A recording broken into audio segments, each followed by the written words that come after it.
So my slides are visible.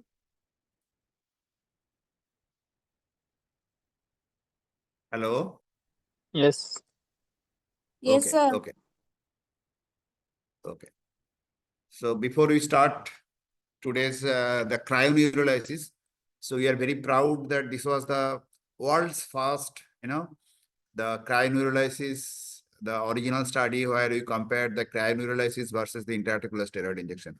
And before this, 1.5 years before this, we published the first case series. Few of the case series we reported, and that was published in Journal of Anesthesia and Analgesia. And after that, this was published later in 2022 end. So what exactly is neurolysis? Neurolysis means it's the ablation of the nerves. So why you need to ablate the nerve? The most important reason is to reduce the pain. This is the most important reason. But sometimes motor nerves are also ablated, particularly those who are physiatrists in this group. They know that if we ablate the lower motor neuron, then what will happen? There will be spasticity. The spasticity will be relaxed, means there will be the flaccidity. So in spastic paralysis, sometimes these are used to reduce the spasticity. But for the pain management purpose, so neurolysis is done to reduce the pain only. So the target are different. So when you are trying to reduce the pain, our target is pain-carrying fibers, A delta C fibers. Whereas when we are trying to reduce the spasticity, then our target will be obviously the motor fibers. So now how can we do the neurolysis? So there are lots of different other options. The most old option is your surgical ablation. You can dissect out the nerve and you can cut the nerve. But again, a lot of, in our first class, what we discussed, that if you are ablating a mixed nerve and if you are doing a 5th degree ablation, then there is a possibility that the pain is increasing and the mechanism is known as the deafferentation pain. Other old option is your alcohol, phenol, glycerol. There are hypertonic saline. Out of all those things, these 4 are, there are many other in the list of the chemical ablation. But these 4 are still in use, but they have some specific indications. They are not used in everywhere. Like phenol and alcohol are still being used in celiac plexus block and sometimes in superior hypogastric plexus block. But it is no longer used in the other conditions like Gasserian, like lumbar sympathetic. Alcohol, phenol are not recommended. They are recommended only in the celiac plexus block and sometimes in the superior hypogastric plexus block. Glycerol is indicated only in the Gasserian ganglion ablation. Nowhere else glycerol is indicated. And hypertonic saline is indicated only after the epidural fibrosis. When we do the adhesiolysis, after the adhesiolysis, we inject the hypertonic saline, which ablates the small diameter non-myelinated fibers and adds in pain relief. So these are the 4 different chemicals are still in use, but as I told, not randomly. It must be used in specific conditions. It is not used everywhere. Like alcohol is no longer used in the trigeminal neuralgia. Like phenol is no longer used in trigeminal neuralgia. So they are used only in the celiac plexus block. Glycerol is not used in the celiac plexus block. Glycerol is used only in the Gasserian ganglion. So same way, hypertonic saline is only used after the adhesiolysis procedure. Then comes is your thermal ablation. This is the most popular. The biggest advantage of the thermal ablation is that you are giving a long-term pain relief, long duration pain relief. And second important thing is that it is, there is no spillage. Like when you are doing the hypertonic saline or glycerol or phenol, what can happen? The chemical might be going inadvertently to the areas where you don't want it, where you don't need it. So what will happen? It can inadvertently ablate some of the nerve, which is not our target. And so land up with some serious complications, paralysis or something else. So that is the reason why radiofrequency ablation is very safe. You can ablate only your target. It is not going to spill to other adjacent areas and not going to ablate the other nerve which might be nearby to your target. Same way, cryoneurolysis is also very important. Nowadays, cryoneurolysis is getting very, very popular in many other countries, though compared to the radiofrequency, cryoneurolysis is more modern, I should say. But it also has some specific indications. I'll be coming to that later on. And sometimes by mechanical compression, particularly this is done in the gasserian ganglion, balloon compression. We compress the gasserian ganglion against the bony wall of the Meckel's cave, and we ablate the gasserian ganglion by mechanical compression. So they are all different ways to do the neurolysis. And in this lecture, first lecture, I'll be talking about the cryoablation or cryoneurolysis. So now what are the advantage and disadvantage? Disadvantages, we can inadvertently damage the motor fibers. We can ablate, so there might be weakness and paralysis. We might be inadvertently ablating the touch fibers, A beta fibers, which can lead to the numbness. We can inadvertently ablate the autonomic fibers so that we can have the loss of bladder and the bowel control. And another very important is your DF pain. Particularly, this can happen when we are having third degree or more. I'll be coming to this different degree. Third degree or more damage can cross the crosstalk and ectopic signal, and which can lead to the deafferentation pain. Deafferentation pain is sometimes called the neuritis pain, but actually the deafferentation pain is not neuritis. It's basically the area of the numbness from where the patient is feeling pain. That is deafferentation pain. Now, let us try to understand what are the different degrees of the nerve damage and which degrees of the nerve damage are clinically advocated, clinically done, and not the other one. So first is neuropraxia or the first degree. Here, what will happen? There is only conduction block and there is no structural damage seen by the electron microscope or the light microscope. And it recovers fully within half an hour to 7 days, depending on how you are doing the neuropraxia. The very common application of the neuropraxia is the application of the cold. You know, we apply the cold for the reduction of the pain, apply ice. So if the temperature is less than 10 degrees centigrade, so that can cause the neuropraxia and that can cause a good pain relief. So that is, or some mechanical pressure can also cause the neuropraxia. Then is second degree.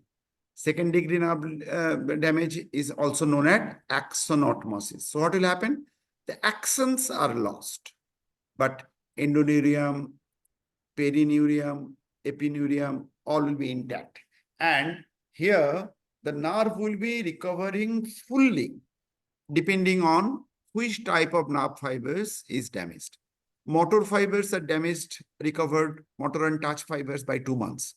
Normally, few weeks it takes for the full recovery of the motor fibers and the touch fibers. But pain fibers, it takes longer to recover, approximately 2 years. So this is the beauty of the second degree nerve damage, that if you are doing the second degree nerve damage, even if you are inadvertently damaging the touch fibers, motor fibers, they'll be recovering very fast. Whereas the pain fibers will not recover fast. It will take a long time. And that is how the second degree nerve damage is clinically becoming very, very important nowadays, with a lot of interest in doing the second degree nerve damage. And second degree nerve damage is created by cryoneurolysis. I'll be coming to this point later on. But let us, before that, try to understand what is third degree, fourth degree, fifth degree. They're together known as the neuroanatomosis. So if the endoneurium is also lost, then it is third degree. If the perineurium is also lost, endo and peri, then it is fourth degree. And if the epineurium is also lost, that means the outer covering. So this is epineurium, outer covering is lost, then it is fifth degree. So what happens? If it is third degree, then nerve is always going to recover. But what can happen? In the third degree, because the endoneurium is damaged in third degree, there is a chance of deafferentation pain. But that chance is very minimal, not very high chance. If it is fourth degree, that means endo and the peri are damaged, then there is a very high chance of developing deafferentation pain. And the chances of the recovery of the nerve is less. Still, it is possible. And if it is fifth degree nerve damage, chance of the recovery is not there. And there is almost always, there will be deafferentation pain. That means surgically, if you are ablating a nerve, then what will happen?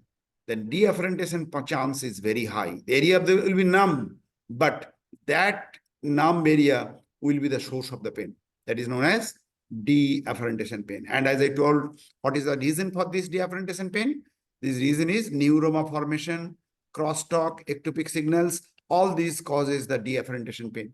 So the regeneration will be faulty and not perfect if it is second, third, fourth, third, fourth, and fifth degree. If it is second degree, regenerations will be full, like without any sequelae. But if it is third, fourth, and fifth degree, then the chances becomes increasing. Third degree is less, fourth degree is more, fifth degree is very high chance of developing deafferentation pain. Now, the regeneration is not possible when the cell body is dead. Very important. Regeneration is possible up to third degree. As I told, fourth degree, chances of the recovery is very less. Third degree, chances of recovery is high. And ectopic signal and crosstalk is almost always in the fifth degree and fourth degree. Less common in third degree. Now, let us see if we are applying cold, at which degree, what kind of nerve damage can happen. So if we are applying cold at a temperature of 10 degrees centigrade till minus 20 degree, then you are causing first degree damage or neuropraxia. So neuropraxia, we can take help of the temporary pain relief with the neuropraxia, where the temperature is somewhere between 10 degrees centigrade to minus 20 degrees. Second degree nerve damage, if we are, as I told you, this is our target, second degree nerve damage, axonotmosis, where the endoneurium, perineurium, epineurium, everything is intact. And we can achieve this if the temperature is something between minus 20 to minus 100. Then what will happen? We'll be achieving the second degree nerve damage, where there will be no sequelae, no deafferentation pain, and the motor fiber loss will be very transient. Touch fiber loss will be transient, but the pain fiber, means analgesia, will be continuing for the longer time. Now, if we are going to third degree or fourth degree, then we have to lower the temperature below minus 140 degree. Fifth degree is not possible in the cryo. Fifth degree is possible with the surgical ablation. So this is very, very important, that at which degree temperature, what kind of nerve lesion we can achieve. Now, cryoneurolysis. These are the three terms very commonly used interchangeably: cryoneurolysis, cryoablation, and cryoanalgesia. Remember, cryoanalgesia is the term mostly, they can be used interchangeably, but cryoanalgesia is mostly used for the first degree. Means if you're applying cold, if you're applying temperature between the plus 10 to minus 20, then we commonly call it as the cryoanalgesia. Here the analgesia will be transient. Cryoablation is what? We are ablating the cell. That is cryoablation. Normally, we use it most commonly in the nerve ablation, but we can use also the cryoablation of the nerve. And cryoablation of the nerve means cryoneurolysis. So cryoneurolysis means it is the ablation of the nerves. Nerve means it's the nerve, mostly the axons and the dendrites, not the nerve cell. Because nerve cell, if it is dead, then it will not recover. Our aim is not that. Our aim is to apply it on the axons, peripheral nerves, so that there will be axonotmosis, second degree nerve damage, and the recovery will be full and final. There will be no sequelae further in future. So this is the history. It's not very new, but what is new is that the recent cryoprobes are very fine. 22 gauge cryoprobes are also available. Earlier, the cryoprobe was very thick, and that was the reason why the cryoneurolysis was very difficult to achieve. So now this was all the different literature. And what is the physics behind it? Physics is, suppose this is a cryoprobe. Cryoprobe, remember, it is not a needle. You can't inject anything through the needle, through this cryoprobe, sorry. So it has an inner tube. And from the outer tube, the gas, mostly carbon dioxide or your nitrous oxide, they under the pressure, there is a constriction here. So under the pressure, suddenly the pressure will be released. And then through the larger pipe, it will be going outside. So because of this constriction, because of the high pressure is built here, and then suddenly the pressure is released here and going through the inner tube. The gas will be expanded, and that will be causing the lowering of the temperature. And we know this effect is Joule-Thomson effect. So this same mechanism is used in the refrigerator, same mechanism is used in the air conditioning machine. So what happens? A gas under the high pressure suddenly releases the pressure and the temperature will fall down.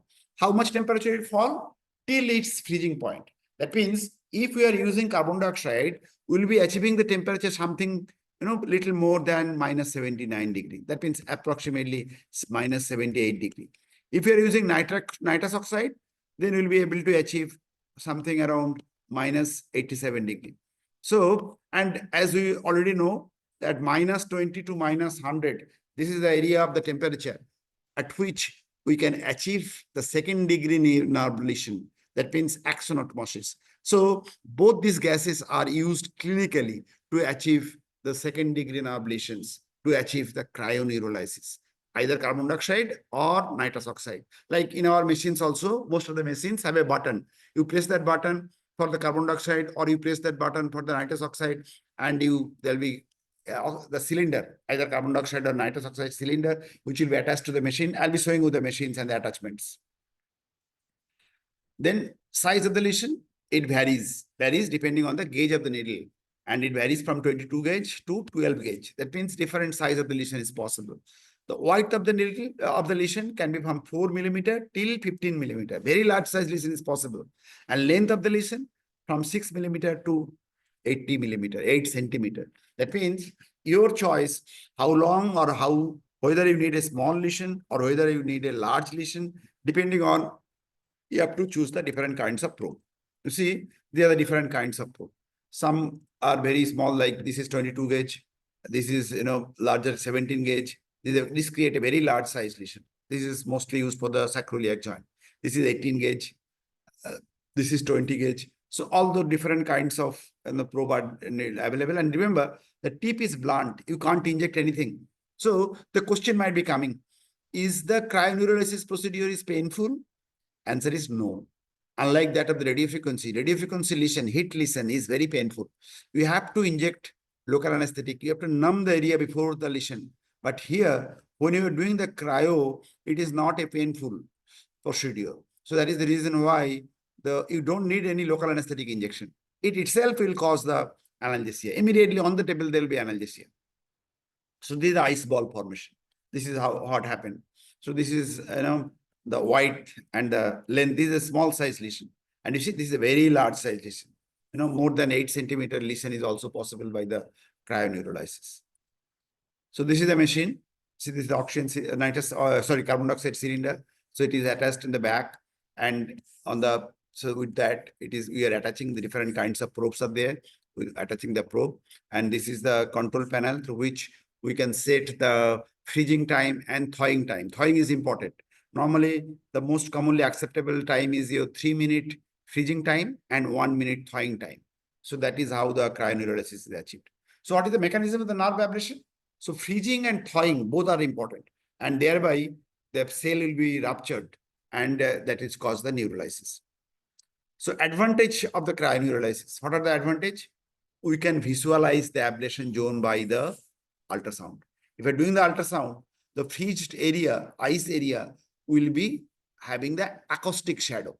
It is having the high acoustic impedance. So it will create an acoustic shadow by which you can understand exactly where you are creating the lesion.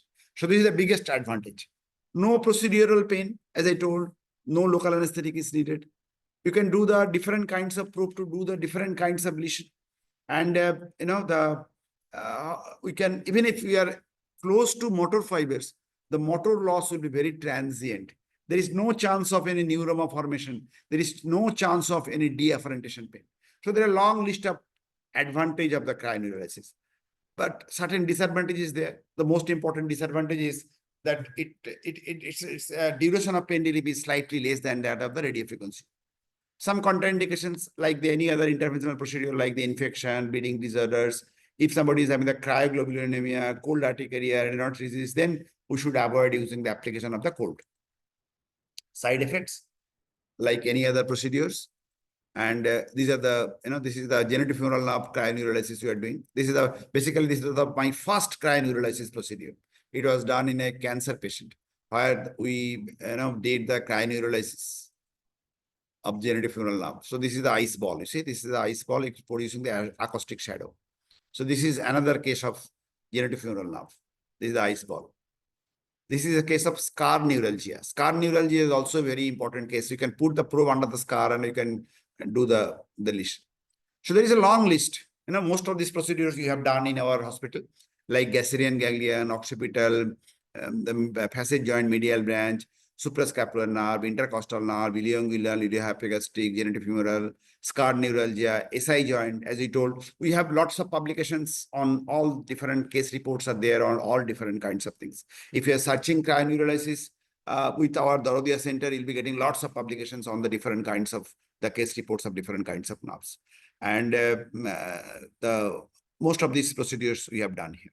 And as I told you, the most important advantage of the cryoneurolysis is that we can do it in a mixed nerve. There is no chances of the deafferentation pain. Like in a mixed nerve, say for example, intercostal nerve. Can you do a thermal ablation? Answer is no, because it will do the motor loss, it will do the numbness, it will create the deafferentation pain. But here, when you are using the cryo, you can easily do it. Same way, occipital nerve. Can you do the thermal ablation?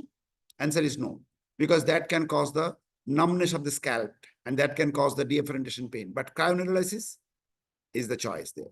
So in same way, the peripheral nerve is the very important area where the cryoneurolysis is the first choice over the radiofrequency. Okay, so thank you very much. If you're having any quick questions on the cryo, you can ask me. After that, I'll be going for the radiofrequency ablation. Good evening. Even in pulsed radio frequency, we cannot use it for occipital neuralgia. Pulse radiofrequency you can do, but pulse radiofrequency have a high failure rate. Pulse radiofrequency can be used both for all the peripheral nerves. You can use the pulse radiofrequency. But as I told you, pulse radiofrequency have a very high failure rate, and cryoneurolysis has a very high success rate. Thermal radiofrequency have a higher success rate. Thank you, sir. Okay.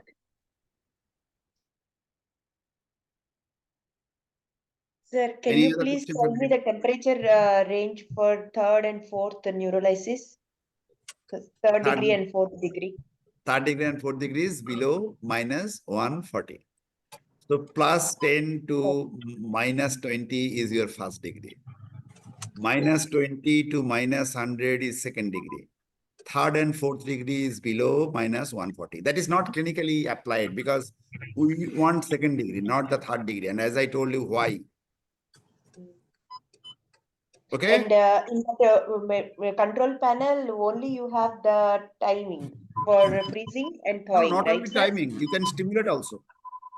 You can stimulate sensory stimulation, motor stimulation. I'll be showing you the Okay. control panel. Like our nerve probe for doing blocks. Right. You can set the temperature also? No, temperature depends on the gas, as I already mentioned. No, that if you are using carbon dioxide, you will be able to achieve the 78 degrees. Minus 78. Hello, Tona. Hello, sir. Yes. You have shown some USG pictures where you have not shown how it gets freezed after applying cryoneurolysis. Can you show that? How it is getting freezed means? Means you have shown some USG pictures. So you told us some changes are there on this thing after cryoneurolysis. I have already shown you. You'll be seeing the ice Yes, sir. box. That acoustic shadow is little ice away box. from the, yeah. I have already shown you. No, I have not seen. Please. Huh? I have not seen. So that's why, please. Once again. You have gone somewhere? No. Then I'm driving actually. I'm driving. Okay.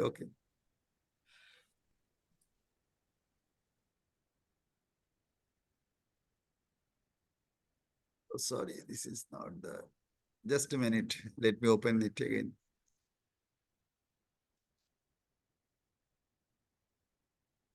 Sir, Yes. what is the basic difference of cryo and RF? You tell. In cryo, we are using the temperature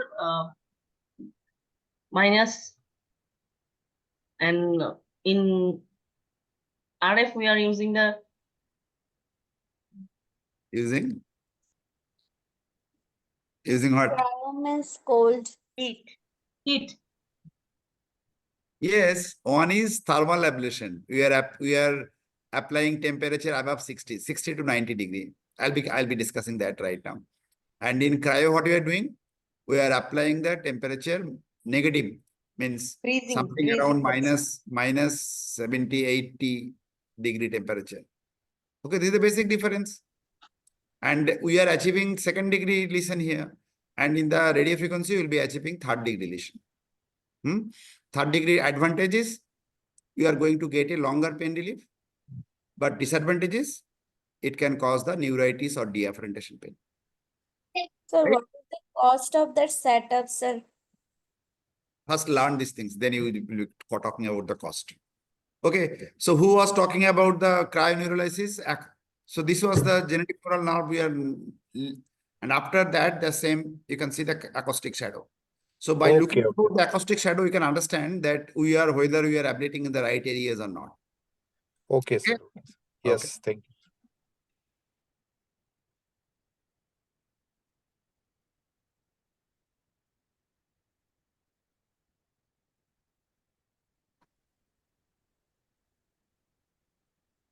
Hello, Yes. sir, I have a doubt. Yes, tell.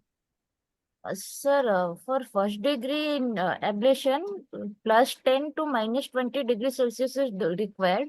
But for when we are using carbon dioxide, its freezing point is minus 78 or 80. So with Right. carbon dioxide, we can do only second degree ablation, Yes. not first degree. No. For First first degree. degree, how we achieve the first degree? I already told that. You have missed it. Who can answer this Yes, sir. question? I could not understand the mechanism, like totally grasp that mechanism. So I speaking. who can answer this question? Because I've already mentioned that how I to achieve speak the in first local degree. application of Ice ice. bath. Right. Local application of ice. This is nothing more than that is like it's only with ice we can achieve the Yes, point. yes. Okay, sir. Okay. Anybody else? Any other questions? Okay. So all of you, we as an Indian, we are very proud of this because in the whole world, this is the only guideline which has included all the different kinds of radio frequency based on the what is that called? The published literature evidences and consensus. So we published in late 2022. There are a few other guidelines, nice guidelines, and other guidelines are there, which has included only knee, radio frequency genicular nerve of the knee. But all the other together, guideline is the only guideline. And many other countries follow this guideline that what are the different situation, what kind of temperature should be used, what kind of probe exposed tip should be used. So you can download this, scan this, download this literature is free to download. In Indian Journal of Pain, it is there. And whoever is interested to learn and apply the radio frequency in their clinical practice, they must be reading this. This article must. This is must. Okay. So already I have discussed these things in the cryo. I'll be just skipping this, that what are the ways to do the neurolysis? What are the advantage of the neurolysis? What are the disadvantage of the neurolysis? What is deafferentation pain? And now let me come to the electricity. Because if you wish to learn the radio frequency, you must be knowing what different units of the radio frequency, electricity. First of all, electricity can be broadly direct current or alternating current. What is direct current? So there are two electrodes. It will be coming only from one direction. That is a direct current. So dry cells deliver the direct current. In the dry cell, you'll see one side will be written plus, another side minus. So the always does flows in the only one direction. But what is alternating current? Alternating current will be changing its direction. So once from this, another from to this. And how many times it is changing the direction is actually the frequency of that alternating current. And its unit is hertz. So, you know what is the frequency of the hot current we are using in the household current? It is AC current, AC, alternating current. And you know what is the frequency? It is 50 hertz current. Our household current, light, fan, all are using 50 hertz current. That means in our household current, the change of the direction of the current is 50 times per second. Okay, so this is hertz. Then our frequency, then voltage. What is voltage? And if you are giving this example, this is very, very important example. Suppose there is a pipe and water will flow if the pressure on one side is more than the other side. If the pressure is equal on either side, water will not flow. So that means this pressure difference which causes the water to flow. Same way, the potential difference is what is important. The potential difference is important. That is the reason why the electrons can flow. And this potential difference is measured in terms of voltage or V. Then the rate of flow of the current or the electrons is ampere at a unit area, how the electrons are flowing. And what is most important is the work done by the electricity is the power of the electricity or wattage. So wattage means, suppose this bulb is 10-watt bulb. This bulb is your 40-watt bulb. What will happen? The 40-watt bulb will be giving more light, means it is doing more work. So wattage is very, very important, means it is the multiplication of the volt plus ampere, that is wattage. And that is the work done by the electricity. So another is resistance. So resistance is also important when you do the radio frequency. So resistance must be between 200 to 400 ohm. That is the unit. And as you know that the A and P, they are directly proportionate. Means more is the V, more is the A, but more is the R, less is the A. Means if the resistance is more, then the current will be less. But what is most important to us to focus on is the wattage. Wattage is equal to voltage into ampere, and this wattage is the work done by electricity. Wattage is work done by electricity. So now come to this picture directly. So this is a radio frequency machine. Just take it as an example of any radio frequency machine. So what we are doing here, we are attaching the household current. So input current frequency is what? 50 hertz current, because that is the domestic current frequency. And what a radio frequency does, it output is 300 to 400,000 hertz. Understood? So why it is called radio frequency? No? Why not anything else? Why it is called radio? Because this frequency range is similar to that of the radio wave transmission. And that is the reason why it is called a radio frequency alternating current. Full term is radio frequency alternating current. Means alternating current frequency is similar to that of the radio wave transmission. And that is the reason why it is known as a radio frequency ablation. Means we are ablating with the current, alternating current, whose frequency is similar to that of the radio frequency. Now, suppose we are making a circuit. Our body has lots of positively charged and negatively charged ions. So when we are completing this circuit, so one needle, this is needle electrode, this is a large electrode ground pad. So now the current will flow. So now current will flow at what? 300 to 400,000 times per second. So now what will happen to this charge ion? They will start oscillation. Oscillation at which rate? At 300,000 hertz. So the positively charged and negatively charged will create the friction, or it will be causing friction with the non-charged ion, and that is going to create heat. So that means the electrode itself is not getting heated. What is heated? It is a surrounded tissue what is getting heated. That is very important to understand. This is, I have seen in many conferences, many lectures, people used to tell that, okay, the electrode is getting heated. No, it is the surrounded tissue that gets heated. And you understood why, how. It starts moving, oscillating at a rate of 300,000 hertz. That causes friction with the oppositely charged arm. And that is the reason for the heat generation. And that causes the ablation. So now here, because the electricity is dispersed in a wider area, that is not going to create heat. So here it is a small area and that is going to create heat. If it is a very large, more than 15 millimeter length, then there will be no lesion. So it must be less than 15 millimeter or 1.5 centimeter. So the maximum length of the lesion depends on you. What is your exposed tip? So the different kinds of exposed tip needles are available. So if we are taking a 2 millimeter, 4 millimeter, 5 millimeter, up to 15 millimeter exposed tip is there. That means you can increase the size of the lesion, length of the lesion by increasing the exposed tip. Width of the lesion, you cannot increase. It is not in your hand. Only thing what you can do, you can take a larger, wider gauge needle. With a wider gauge needle, you can increase the size of the lesion. I'm talking about the conventional radiofrequency. I'll be talking about the cool radiofrequency later on. First, try to understand exactly what is conventional radiofrequency. So conventional radiofrequency, I hope everybody understood the basic principle, how the heat is created. Now, very important part is the lesion, means degree of lesion and temperature, they are proportionate.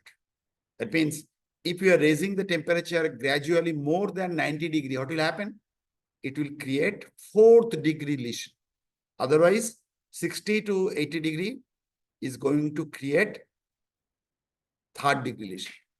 80 to 90, it may create 3rd or 4th. More than 90, sorry, it is going to create the 4th degree lesion. So we don't want 4th degree lesion. As I told earlier, why? Because 4th degree lesion means there will be less chance of regeneration, but very high chance of deafferentation pain. So we need to control the tip temperature. Tip temperature should not be rising randomly. We must have a control over the tip temperature. And this tip temperature control done by how? By reduction of the wattage. Remember, 3 things are proportionate. One is watt. Second is size of the lesion. How much size of the lesion we are going to create. And third is your temperature. How much degree of temperature. So watt, size of the lesion, and temperature. These 3 goes hands in hand. That means more is the wattage, more is the size of the lesion, more is the temperature. Understood?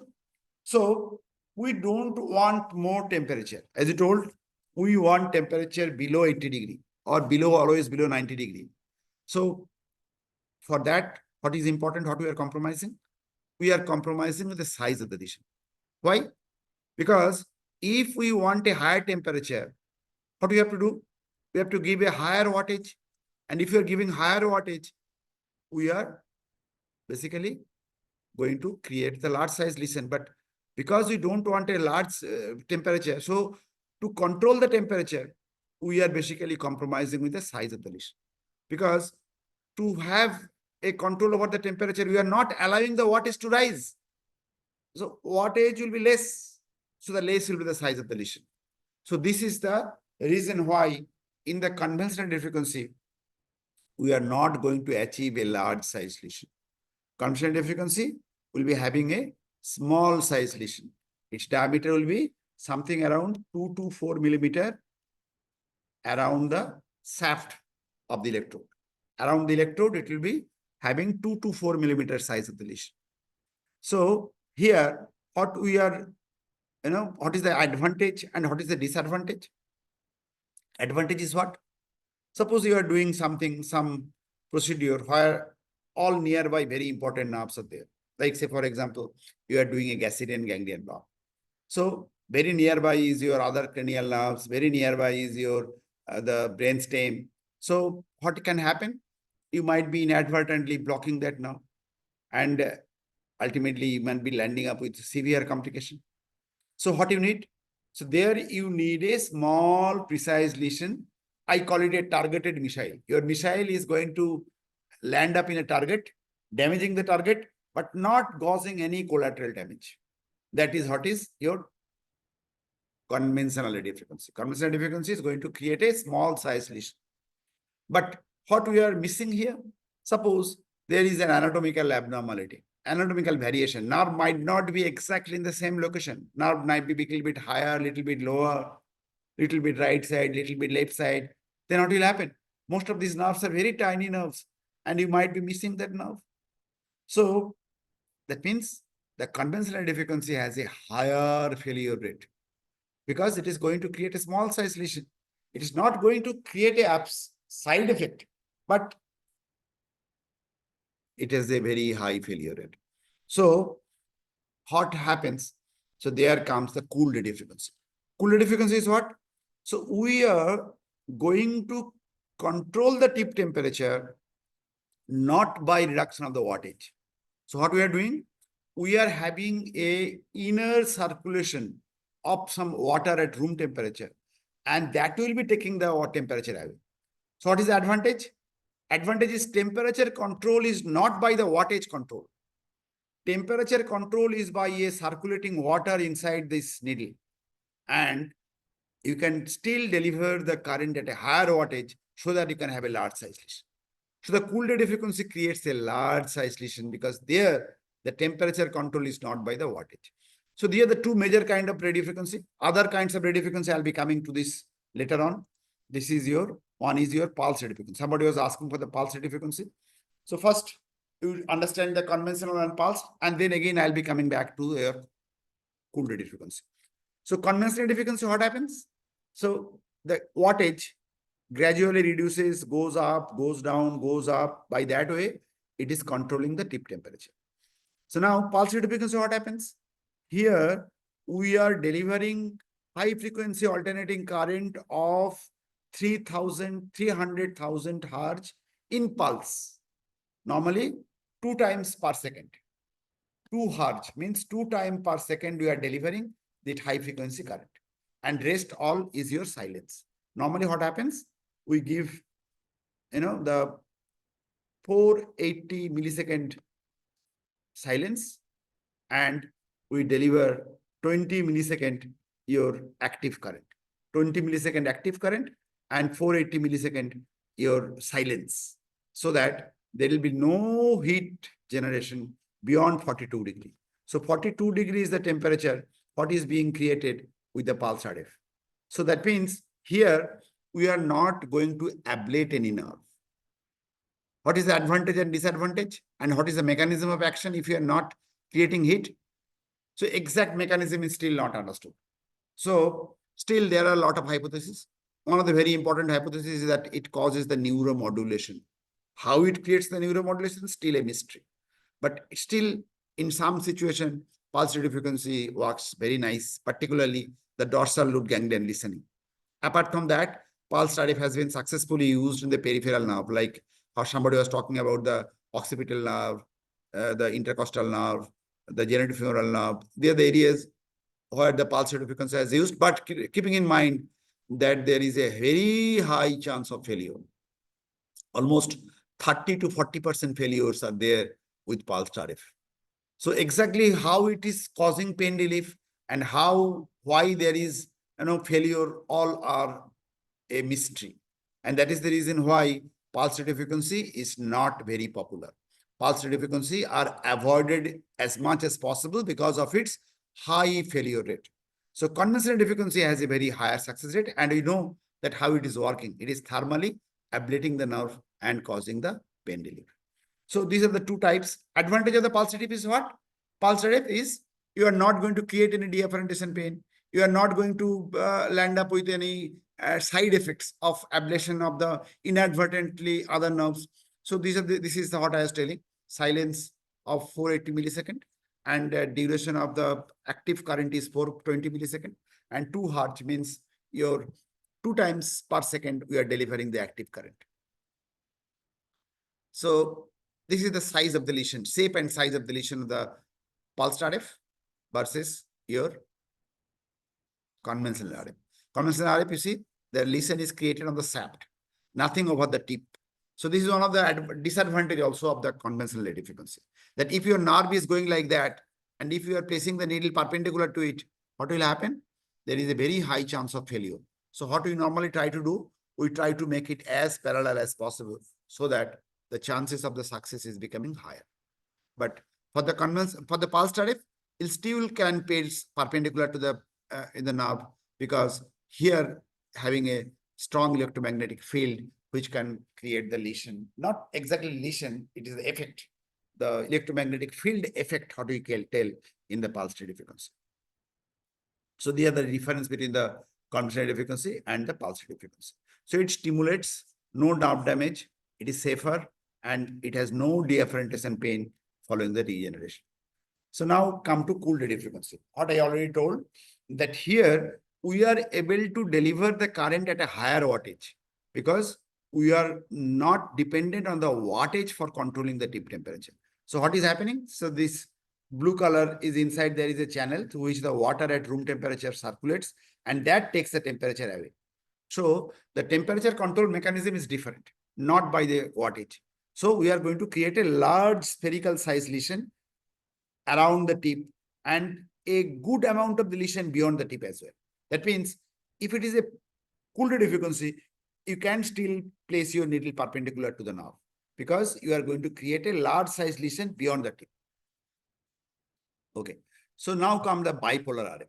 Bipolar RF, we don't need a ground pad. So here the current will flow between these two. So what will happen? So you'll be having a lesion, both the electrode, and if you are placing that two electrode nearby, you can have a large size lesion. So this is bipolar RF is another way by which you can create a large size lesion. And multi-channel. Multi-channel is what? Bipolar, there is no ground pad, but in multi-channel, there is a ground pad. So there will be two circuits, one circuit between this electrode and ground pad, another circuit between this electrode and ground pad. What is the advantage of the multi-channel? Because the tip temperature in both the electrode will be reaching simultaneously at the same temperature what you are setting. But in the bipolar, what happens? One is active, another is passive electrode. So what will happen? The temperature on one electrode will be reaching what you are setting, but another electrode, the temperature will not reach that much. So this is the disadvantage of the bipolar RF. And this is the different cannula. Cannula can be straight needle, straight cannula, or curved one. It can be having the different gauge from 22 gauge till 14 gauge. As I was telling you, this is another way to increase the size of the lesion. If you are having the larger gauge needle, you are automatically creating a large size lesion. If you're taking a smaller gauge needle, you are going to create a small size lesion. And needle length can be somewhere between the 5 centimeter till 15 centimeter can be the length of the needle. So these are the few other newer cannulas are there. One is known as the venom cannula. Venom cannula, what will happen? So there will be a what is bifurcating, and you'll be having a large size lesion. Then is trident cannula. It will be having a bifurcating, and it will be having a large size lesion. So these are the other ways by which you can create a large size lesion as well. So these are the different shape of the lesion. Another important thing is your time and the size. Time and size is what? If you are increasing the time, gradually the size will be increasing up to 60 seconds. After that, the rise of the size of the lesion with the time will be very minimal. After 2.5 minutes, the rise of the size of the lesion is almost not there. So somewhere between 60 seconds to 150 seconds, you can keep. After 150 seconds, it is unnecessary because after 150 seconds, there is almost no rise of the size of the lesion. But maximum rise of the size of the lesion will be up to 60 seconds. After that, a rise will be diminished, but still it will be there. So how to increase the lesion size? One is you can take a larger gauge needle. You can increase the time up to 150 seconds.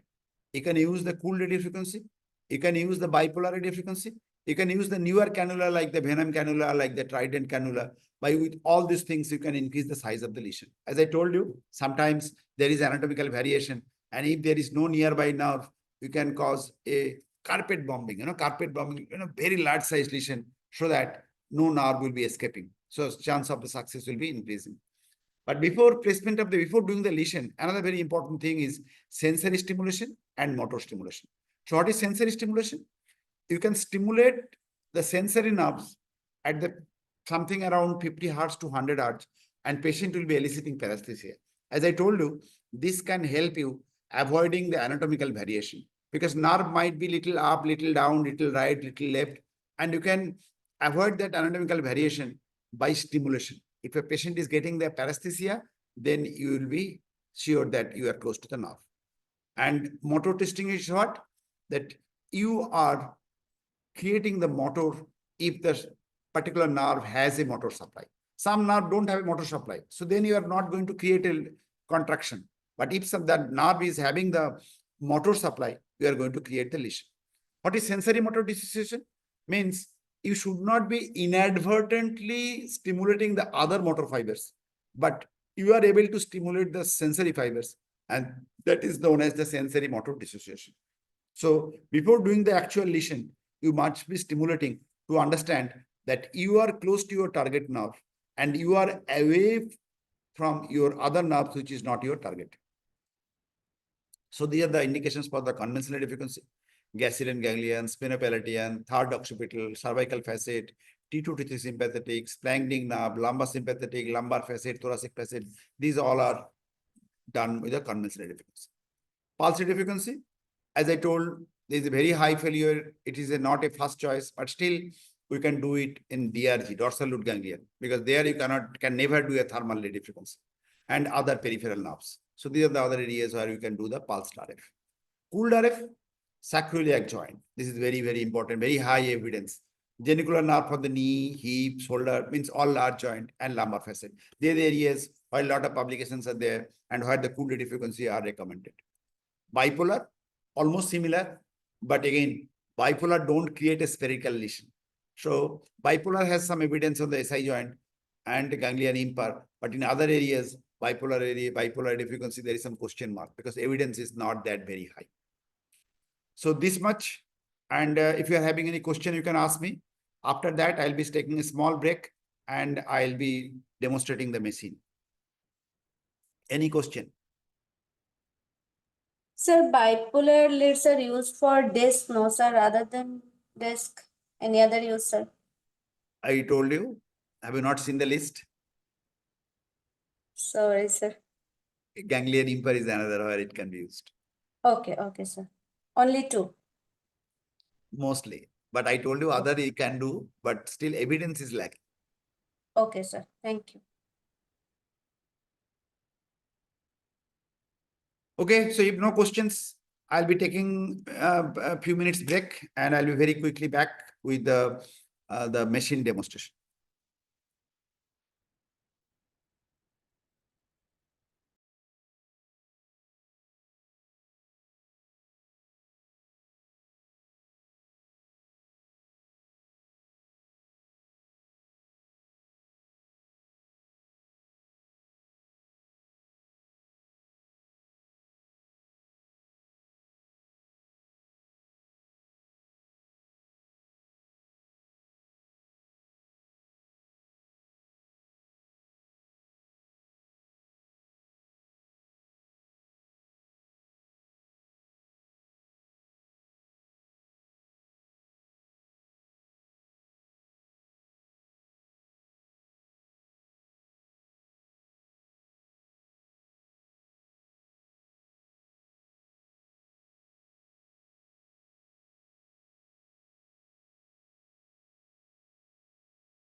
Okay, so this is the radio frequency machine.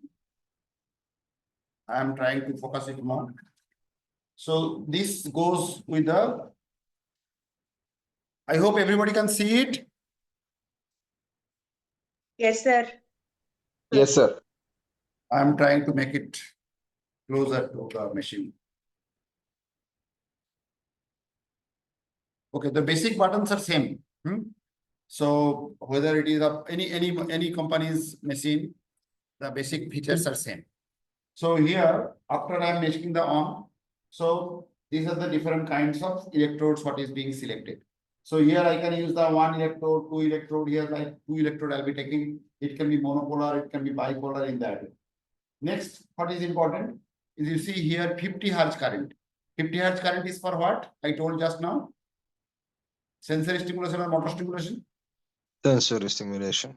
Sensory stimulation. So 50 hertz current is for sensory stimulation. And once I am doing it, so you see here is 0 volt. So I'll be increasing the voltage and you will be seeing at what voltage you are getting the stimulation. So ideally, you should get the volt stimulation below 0.5 voltage. If you're getting the stimulation below 0.5 volt, then your means you are reasonably close to your nerve. Then come use the motor stimulation. Motor stimulation is done by 2 hertz current. And again, you will be increasing the current and you will be having the motor contraction if your targeted nerve have a motor supply. But otherwise, another important reason to do the motor stimulation, that is more important, that you are not inadvertently stimulating the other nerve which is nearby.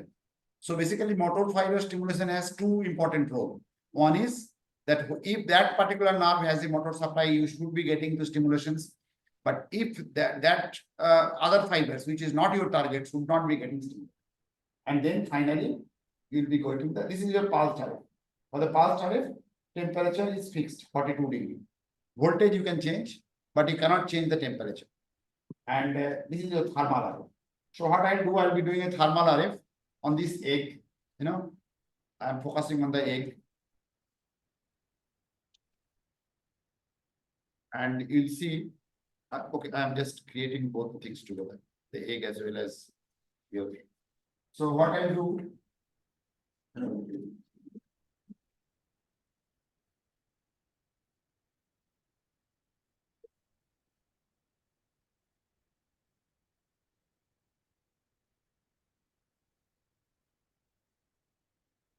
so you see here the temperature at the electrodes is now 24 degree. Means the electrode actual temperature is 24 degree. And what I'm trying to create 70 degree lesion. And another very important will be your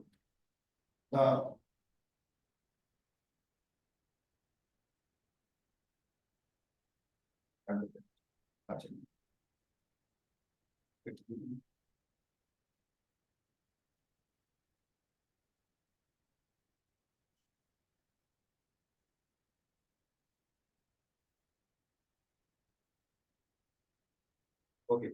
So now I'm creating bipolar lesion because I had not given any ground pad. That was the reason it was not showing. So now I am starting it. Now you'll see the temperature will rise. But as I told you, in bipolar, one electrode will be showing that rising the temperature properly, what is set.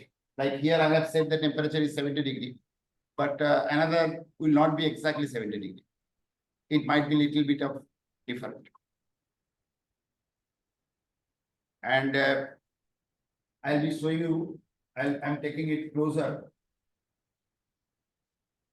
Can you see that small micro omelette is being created? Can you appreciate that? Yes, sir. Okay. Sir. Temperature is rising. Temperature is now 71 degree at both this. And the small Sona. Okay, I'm stopping it. And you just there is the meeting. And you see that is the the temperature and the thermal lesion that has been created. So this is here we have done the bipolar, but again because I couldn't complete the circuit. If you are doing it in the monopolar, it is almost similar. And then this ground pad, This ground pad is important. Then this ground pad will be applied and you have to do these things the same way. Okay, so this is little bit of demonstration of the CR machine. Any questions? Sorry, the radiofrequency machine. Any question? Sir, sorry for this basic doubt. So these two probes have to be inserted inside and nearer to the nerve so that the lesion will be in between these two probes. It depends on, most of the times we are trying to, if it is a bipolar lesion, we are trying to keep between these two probes, but it can be on the side of the needle also. There is no issues as well. Okay. You may not be always knowing exactly where the nerve is flowing because anatomical variation is always there. Okay? Okay, sir. Understood? So we can use the single probe also. Yes, that is monopolar. If you are using in that situation, you need a ground pad, and bipolar having the advantage that you are going to create the large size lesion. But bipolar is not commonly used. It is the monopolar that is most commonly used. I have used here. That means the ground pad with with the single probe with the ground pad we can use. That is the most commonly used. Okay. Okay, sir.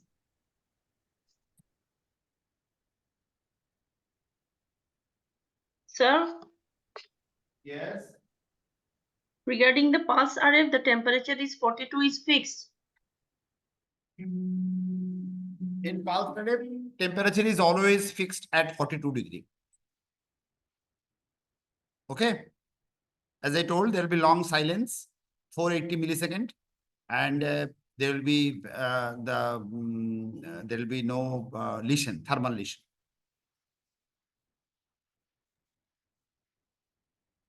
Sir, this silence is automatically given by the machine? By the machine itself. By the machine itself. Okay, thank you, sir.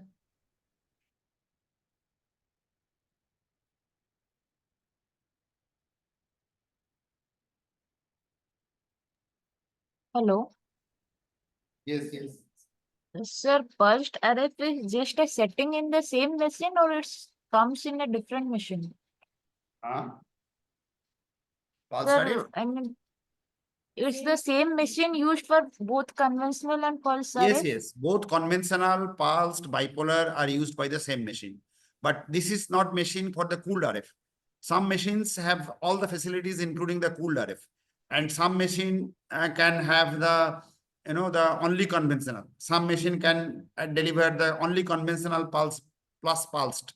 So depending on when you are purchasing, you have to ask the company that what are the facilities available in this machine. Yeah. Understood? Yes, sir.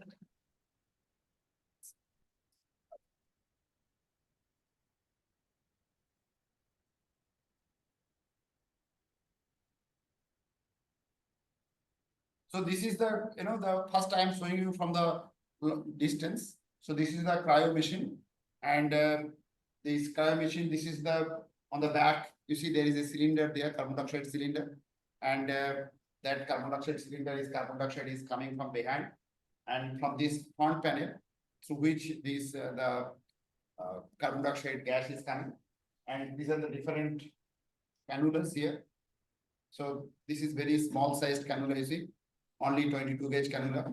And the same way, there are large, or you can create a very large size lesion, like this is for the sacroiliac joint, or you can create the 8 centimeter long needle.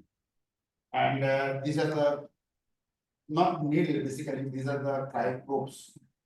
The same way, there are some other large, so this is the 16 gauge, or you can create a large size lesion. So depending your size of lesion varies on what? Varies on what kind of probe you are using. And temperature you cannot control. In the radiofrequency, you can control the temperature. Whatever is your shed temperature, the machine will be raising that temperature. But in the cryo, your temperature is fixed depending on the gas. If you are using carbon dioxide, it is minus 78. If you are using the nitrous oxide, you can achieve the minus 87. But you cannot change the temperature. So this is the machine. I am just coming closer. Then you will be able to understand it. So here, there is, you see, there is neurostimulation. You can stimulate it. and you can start the machine, different buttons are there. The same way you can do the stimulation here as well in the cryo. And once you are making the machine, then the gas will flow and you can do these things. I'm not operating it because the cryo has a lot of, it's first of all, it is costly. And for operating it, a lot of other things are there. So I'm just showing you the panel. What are the buttons there? So panel, as I told you, one important panel is your neurostimulation. So same way you can do the sensory stimulation, motor stimulation, and you can change the setting. Setting changing means you can change it to the, the thawing and these things. So this is the sensory stimulation, motor stimulation setting.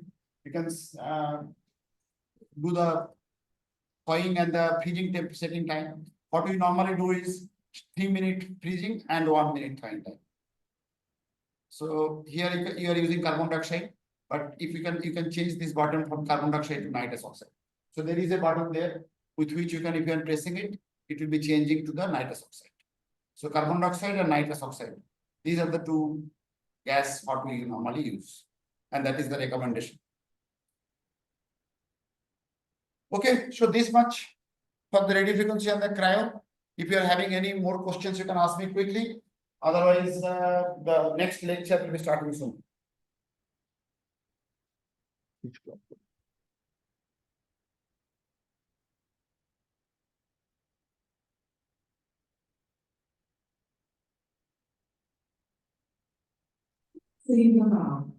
What's the price of cryo and RF machine, sir? Cryo machine cost is something around 25 lakhs, but the cryo is more costly because of the probes. The probes, you cannot use it multiple times because the gas, as I told you, goes under the high pressure and comes out. So that is the reason why the cryo is more costly than the conventional. But cooled radiofrequency is the most costly procedure. Cooled radiofrequency, the kits are more costly than the cryo probe. So if we are, comparing the cost, the most costly machine is the cooled radiofrequency machine. Cooled radiofrequency machine cost is something around, 50 lakhs to 70 lakhs is the cost of the machine in Indian currency. And the kit cost is something around 30,000 in each time. Whereas cryoneurolysis machine cost is something around 25 to 30 lakhs. Some machines are little less than that. And each time the probes can be used, 6,000 per cycle. Whereas conventional radiofrequency machine cost is something around 15 lakhs and your needle cost is 1,000 rupees. So that is the least costly procedure, conventional radiofrequency. Thank you. Sir, in for cryoablation, we can see the ultrasound, and in the ultrasound we can see the lesion and acoustic Yes. shadow. Yes, For yes. radioablation, You how cannot can see. you? You cannot see. You cannot see. That is the disadvantage. Okay. So Sir. there are radiofrequency and the cryo, both videos are there in Excuse me, YouTube sir. channel. Already they are in the dashboard. So you please go through that. Yes, somebody was asking question. Sir, you said we have to do motor and sensory test, right? What about the amplitude? Is there a What rule about? for an amplitude? Amplitude. Amplitude of what? Yeah. There's an Voltage. area in the machine, for the radio frequency. Voltage amplitude is here automatically set. You cannot change it. But when you are doing the stimulation, that time you have to increase the voltage. I told you maximum up to 0.6, 0.5 voltage. That gives the best results. But when the machine is on, the voltage and all these are automatically set. You cannot change the wattage, voltage, anything. You can only change the set time and set temperature. Nothing else you can change. It cannot show the site of the needle. No, Maybe it's in the bone. you cannot see the needle lesion size also in radiofrequency. Thank you, sir. Okay, Dr. Prashant Rai is waiting. So let me make Dr. Prashant Rai. So hypnotherapy, Dr. Prashant Rai is an authority in hypnotherapy. He was the president of what was that society's name? I forgot, Dr. Prashant Rai. If you can give a small introduction of yourself, please. Yeah, Today I was much. little bit Thank you. late. Am I audible? Yes, you are audible. Let me Okay. make you co-host so that you can share your slides. I'm not a medical professional. I'm a clinical psychologist. First of all, I work here in India, Kolkata, at Institute of Psychiatry. We are having an independent department of clinical psychology. There, I'm both into the teaching as well as the clinical practitioners for various mental health issues. The physical pain is not my domain. The emotional pain is my domain. At the same time, the physical pain and emotional pain, they are highly connected. And I can remember one of my teachers who asked me a question long back when I was a student. So, can you tell me whether the pain is friend or enemy? Like the pain physician might give different kind of response, but most of the other professionals, even other medical professionals I have seen, mostly they say the pain is an enemy. But if you look into the deeper aspect of pain, the pain is actually a friend because it's a essential sensation for survival. And that's how I started looking at pain. And whenever we talk about pain, one of the significant psychotherapeutic approach that has been found to be an evidence-based practice for pain management as an adjunct treatment, not as a mainstream treatment, that is hypnotherapy. So I'm a practitioner of hypnotherapy for around more than 20 years now. And I'm the past president of Indian Society for Clinical and Experimental Hypnosis. And I am treasurer of Academy of Hypnosis, India. That's what, that is the And simple before you introduction. start, another very important part is that the hypnotherapy has a very important role in particularly in the chronic pain. And that is the reason why for the last almost 1 year, we have included this thing so that the people who are managing chronic pain, they can, not as the main tool for treating the pain, but they should be using this as an adjunct to the main therapy so that patients gets much better results for their managing the chronic pain. So in fact, we are also using it a little bit. And we have seen the fantastic result when you are combining this, particularly certain areas where the chronic pain is a very important issue. So this can be applied. So this much from my side. And now, Dr. Rai, you can go ahead.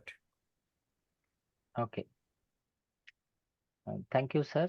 Thank you for inviting me for this lecture. It is always an enjoyable thing to talk to the professionals who are novice in the field, particularly when we are having lots of misconception about hypnosis. So I'll come to those concepts in my presentation. So let me share the slide first.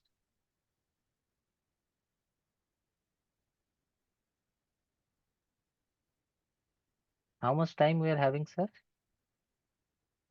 You can, 1 hour, but if you wish to continue a little longer, there is no issues because no other speakers after you. So you can. Okay.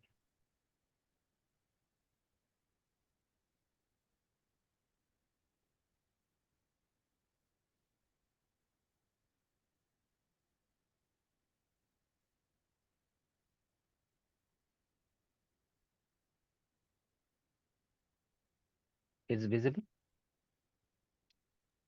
Yes, your slides are visible. Yeah.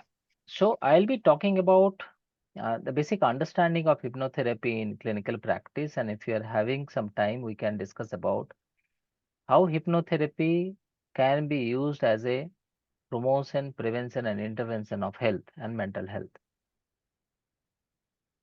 So when you talk about hypnotherapy, there are certain concepts that there is some issue.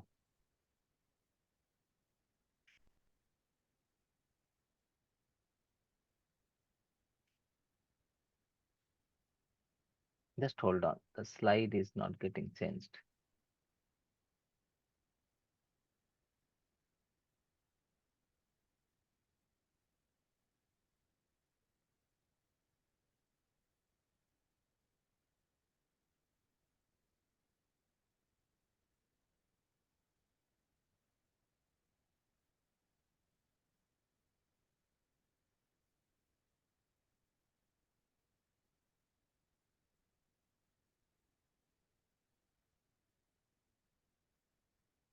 Okay. So Milton Erickson, who had been a famous psychiatrist and had been one of the most important advocate of hypnosis, uh, who stated rightly that hypnosis was too powerful of a tool to be left to the entertainers. It is particularly important, at least in India, we have seen that the entertainers are mostly showing hypnosis as part of stage performance to create more misconception. And when you talk about hypnosis as the process,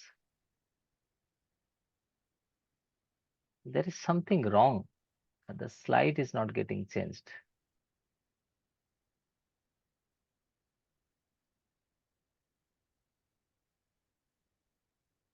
You can take time. You just Yeah, you can there start is again. something. Yeah, there is some issue. Just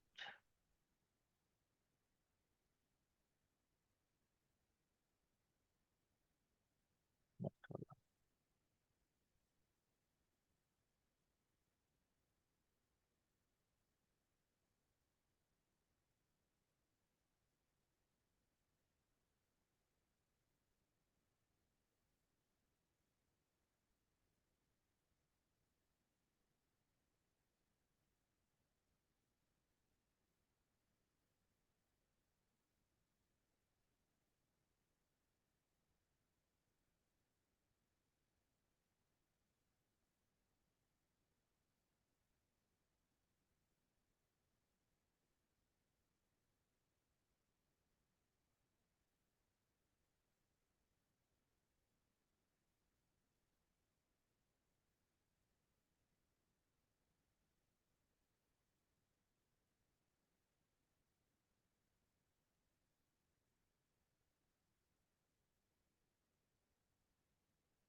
So I'm not going into the full screen mode. There is some problem with the transition.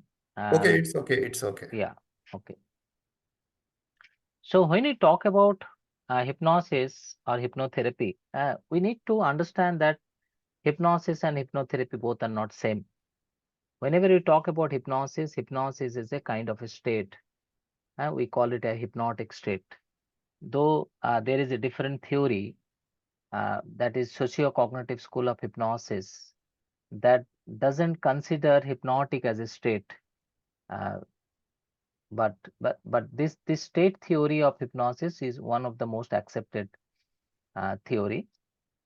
So hypnotherapy is actually an adjunctive technique that utilizes hypnosis to aid in the treatment of specific symptoms or health condition. And hypnotherapy works by inducing a hypnotic state. So hypnotic state is considered as waking awareness. Waking awareness means where body is a kind of in a sleep-like state, but the mind is quite awake, quite alert. That allows people to experience detached external attention and to focus on inner experience. So this is important. Detached external attention means whatever is happening, all the noises, whether it is the physical noises or the psychological noises.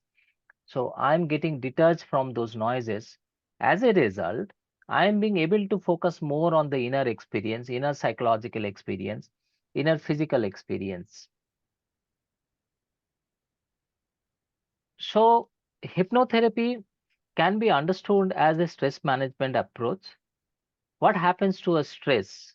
The stress we know can be a situation or event that is considered as stressor that creates a demand for adjustment in an individual. So this situation or event can be anything. For example, I witness an accident. That is an event that might create a demand for adjustment, or I met with an accident that is going to create a demand for adjustment, or I might be suffering from a particular disease. For example, I am being identified that I am suffering from cancer. So this particular event also can create a demand for adjustment, or I am having chronic pain experience or acute pain experience. All those issues can create a demand for adjustment. Now, whenever there is a demand for adjustment, it will get manifested into reactions in my mind as well as in my body. In my mind, it can be understood in terms of thoughts. So I can have the negative thoughts about that particular situation. Might be if the situation or the event is a particular experience of pain sensation. So I can have negative thought like, oh, I might not get well. This the pain is going to be more problematic, is going to create more suffering. So this kind of thoughts individual might experience in the mind. And in the emotion, there can be fear, there can be irritation, there can be hopelessness, there can be the frustration, there can be anxiety, all those emotions, or sadness can be there. So in the mind, these two processes are there. In the body, it can be manifested in the biological system. For example, there can be disturbance with the sleep process. There can be increased heart rate. There can be increased muscle tension. And in the behavior, the persons might engage into some of the more safety behavior, might engage into um, addictive behavior, might engage into more self-harm or self-injurious behavior, or might engage into more of an illness behavior. Those are very common with the pain experiences. So these are reactions, and this mind and body reactions can determine what kind of outcome the people will have. The outcome can be positive or outcome can be negative. If the outcome is positive, that is known as that is going to create a kind of a self-development state of an individual. And if the outcome is negative, then it is going to create more suffering, uh, and it can lead to a measurable illness. Now, what happens in the stress management? This negative condition or the illness condition or the distress condition can be converted into a eustress condition, so that person can take more initiative in terms of self-management and self-development. So this is hypnotherapy is nothing but a stress management technique using a different kind of the modality. And when you talk about hypnotherapy, hypnotherapy actually can be considered as the father of all psychotherapy. Psychotherapy, we can say it is a treatment by an individual for problem of emotional and behavioral in nature, uh, with the goal of removal of the problem or the reduction of the problem or the retardation of the problem, so that there is overall positive development in the individual. So psychotherapy primarily can be used for any kind of mental health issues, and even it can be used with the various the mental health issues associated with health related problem. For example, uh, if person is having the diabetes, diabetes, and it can have associated mental health issues. Those mental health issues can be addressed with psychotherapy. And one of the commonest psychotherapy, the most evidence-based psychotherapy, that is known as cognitive behavior therapy. In the cognitive behavior therapy, we try to modify the cognition associated with the problem. Cognition means the thought and belief. And the behavior part, we try to modify the behavioral approach of an individual. And with the modification of the cognition and the behavior, individual might have a more well-being experience as well as improvement in the mood state or emotional state. But hypnotherapy is understood as father of all psychotherapy because when there was psychotherapy was non-existent, the Freud, the father of psychoanalysis, he was the person who got curious about hypnosis and he went to learn hypnosis. At that time, some of the scholars, they used to practice hypnosis for some of the so-called hysterical problem during that time, the dissociative problem during that time. Uh, and from after the understanding of this hypnotherapy for the hysterical client, the Freud developed the concept of psychoanalysis, and later on the behavior therapy, cognitive behavior therapy, all those therapy started emerging.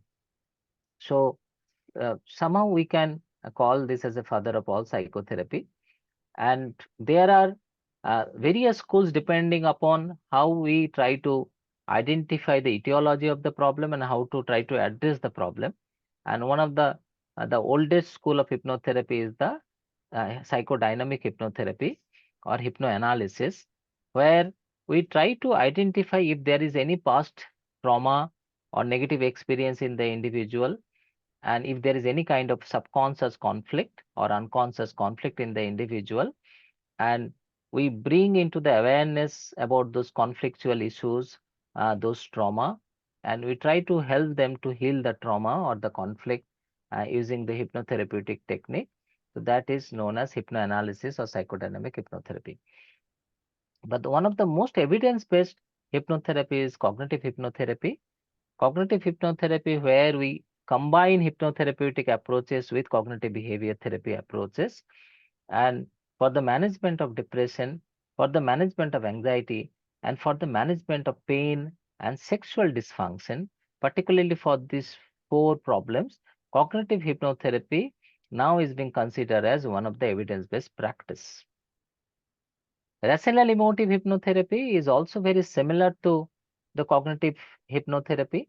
In rational emotive hypnotherapy, what we try to focus on and the irrational belief that individual is having with a particular problem. For example, if someone is experiencing pain in some part of the body, we try to elicit the kind of irrational belief that individual is having about the pain, how much catastrophization is happening in the individual about that particular experience. Those irrational beliefs are being modified into a more acceptable, rational, evidence-based belief system. And when we do this particular process of modification of the irrational belief about the situation or the problem to the rational belief system, it can convert a rational emotive state where the emotions may not be that much severe. And when you combine this approach with hypnotherapy, that is known as rational emotive hypnotherapy. Both cognitive and rational emotive hypnotherapy has been found to be quite effective for various mental health conditions and also for the management of some of the medical conditions, including the pain, as well as this cognitive hypnotherapy, rational hypnotherapy, and the psychodynamic hypnotherapy has been found to be quite efficacious for the treatment of unexplained pain syndrome, that is somatoform pain. There is behavioral hypnotherapy where we try to modify the behavior. This behavioral hypnotherapy can be quite effective in dental surgery, where the persons might be experiencing the fear or phobia related to the surgical process, and in that there is a systematic desensitization approach, a behavioral approach.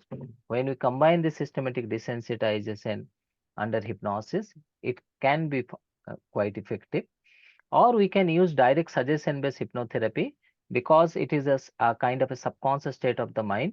And when you provide some direct suggestion about healing process, this healing process can be in relation to the experience of less experience of pain. It can be in relation and to decrease the blood flow or to increase the blood flow. And it has been found that the subconscious mind starts acting on those direct suggestions. And there can be indirect or metaphorical hypnotherapy.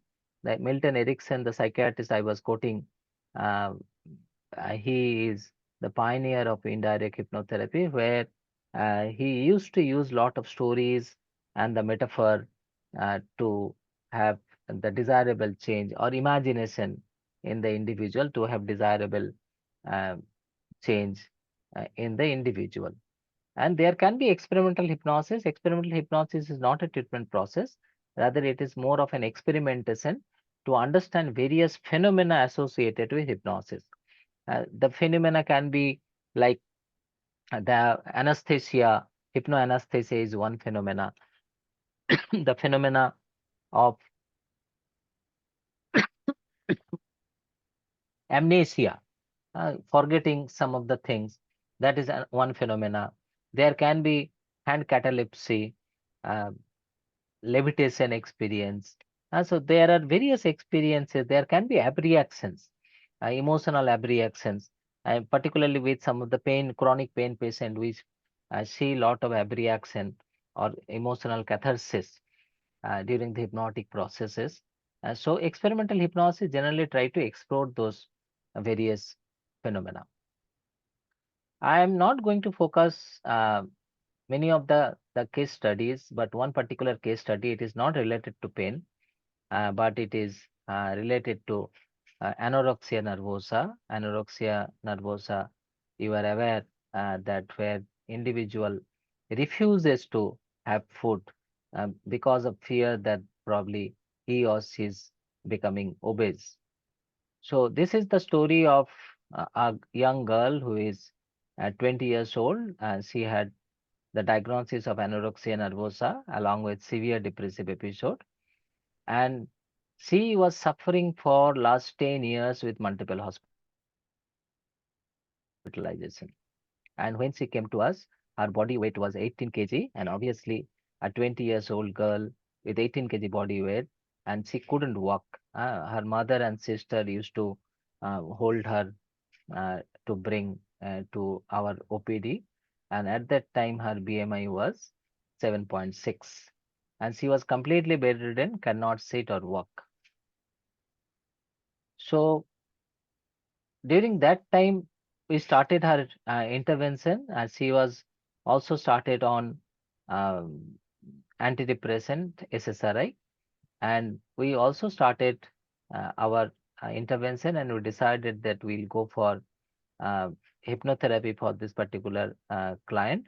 We began with psychoeducation about anorexia nervosa and depressive disorders, so that the persons having understanding about what depression is.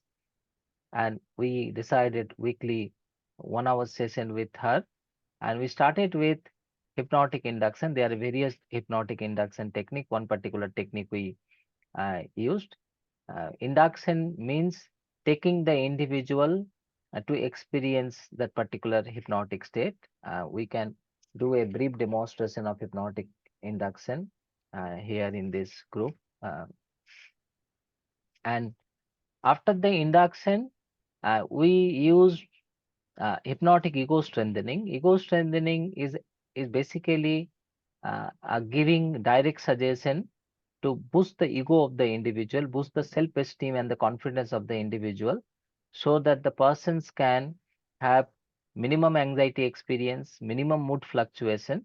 And this ego strengthening suggestion, there is a particular script by Hutland. Hutland is a dentist, and he used to give this ego strengthening suggestion for his clients before any dental surgery to minimize the anxiety and fear of the individual and better participation in the surgical process and better recovery. Uh, so this hypnotic ego strengthening was initiated, and this is generally I practice after induction. Before I start working on specific therapeutic approach, I go for ego strengthening. Here I used a metaphorical approach, not the Heartland approach of direct suggestion. Her name Her name had a specific meaning. It was a Urdu name, and it has a specific meaning that is quite uh, like um, like ego boosting. So we used her name to create a visualization, a positive visualization, and that could work as ego strengthening suggestion. Then we went for hypnotic guided imagery. It was not done in single session. In the follow-up session, we started using them, and each of the sessions we used to record in her mobile so that she could listen to this particular record and practice it uh, at least once daily at home. Then we started with hypnotic guided imagery and future projection. The guided imagery in relation to her eating pattern and how she is imagining herself in front of the mirror, how much healthy she looks like, how much beautiful she looks like, how much the people are being able to appreciate her, how much independent functioning she is being able to do. Everything was done in the imagination process under hypnosis, that is future projection. And we also incorporated some of the negative belief that she had, that uh, increasing weight means I'm obese. And her goal was to be thin. So we asked her whether you want to be thin or you want to be a person with better health. So she said, no, I want to have with a better health. So what the health means? So we started altering her um, uh, belief process that she had about weight gain and other things. And after around 8 or 9 sessions, we could get her body weight came 30 kg from 18 to 30 kg, and her BMI also changed to 12.6. So this is one example where we used successfully hypnotherapy. There is another example uh, of a 10 years old girl who was referred for a medical condition, and that is hematohydrosis, the ghost blood. She used to have this sweat blood from the cheeks, from the eyes, from the skin of the hand, and she had been to various dermatologists without much gain. And then from dermatology medical department, she was referred to us, and as we are aware that hematohydrosis is having a strong relationship with stress, and in the history we didn't find any significant stress, so we thought about hypnotic exploration. We took that hypnoanalysis or psychodynamic hypnotherapeutic approach, and we could identify that around 1 year back she had a history of sexual abuse in her school by the security personnel, and it happened twice, and she was threatened, and that if she disclosed this particular information, she would be killed. So used to be very much frightened. The parents reported that they could witness the behavioral change and the kind of the inhibition she used to have.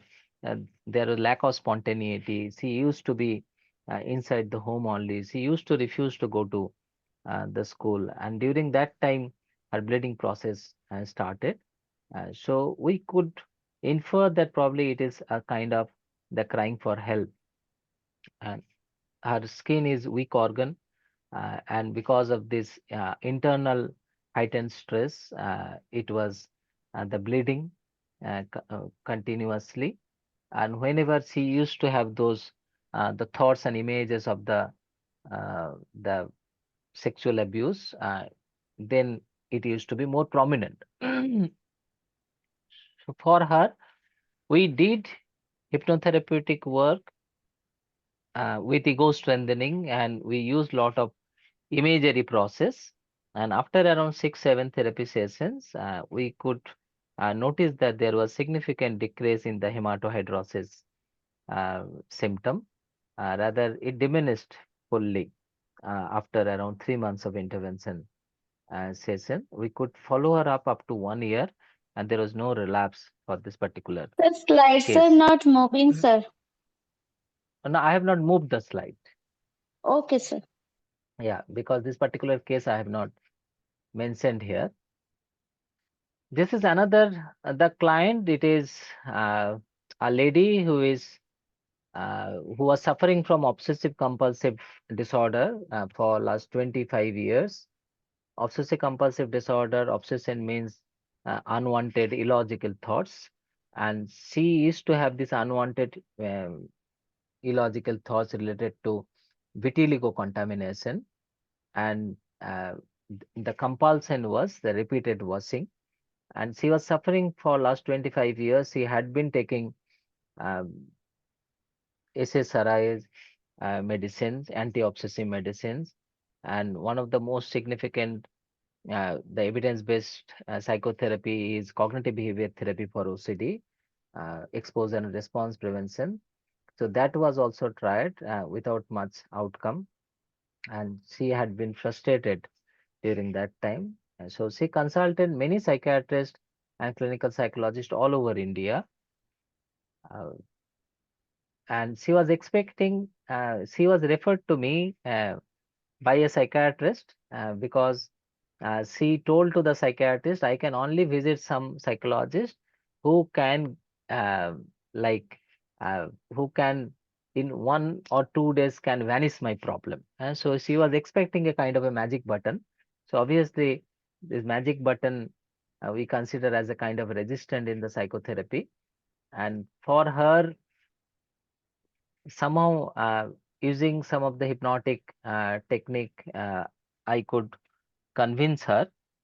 What I showed her that, and I showed her a pendulum, and how through ideomotor signal, that means the kind of imagination or ideas that I'm having in my mind, and how much it can move the pendulum. For example, if I hold this pendulum like this, uh, so I did it first. Hold this pendulum like this, and I told that okay, that I'll imagine that it will move on the left and right side direction, and she witnessed, and she told that you are probably moving it. I'm to check whether I'm moving it or not. You just check it. She said, no, no, no, I cannot see anything. Probably you are not moving, but how is it possible? And I told her, you hold yourself and just try to imagine any kind of direction. It can be front and back, or it can be right and left, or a clockwise direction, or a anti-clockwise direction. So she did it herself, and then I told, see, this is the capacity of the mind. This is the power of the mind. It is basically nothing but an ideomotor signal. It creates some of the impulses, and with the impulses, the some movement can be there up to uh, 10 to 20 grams of weight. It can work. Beyond that, it cannot work. So with that, she got bit convinced, and uh, then we planned twice a week session for 2 months. We did a hypnotic induction process followed by ego strengthening, and we used hypnotic graded exposure using a lot of creative visualization. All the session used to be recorded that she used to listen at home every day twice, uh, and and yeah, and within 2 months there was complete recovery in this and the patient, but she relapsed very soon. Within 6 months, she relapsed very soon. One particular reason, I called her again after a month, and that she didn't come. She came from far away, from other state.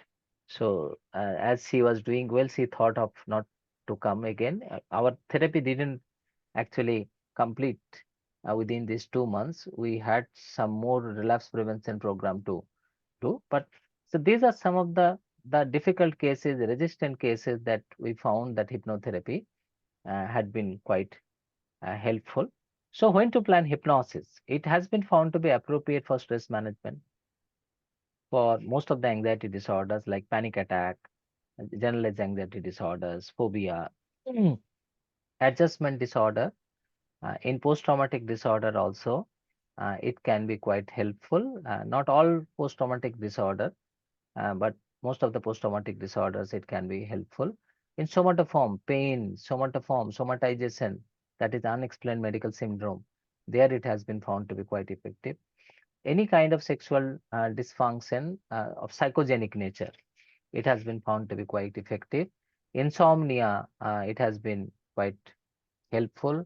Some of the impulse control disorders like trichotillomania, that is pulling hair, so it is being helpful. Psychological factors affecting medical condition like asthma, and habit modification like the smoking cessation, addiction.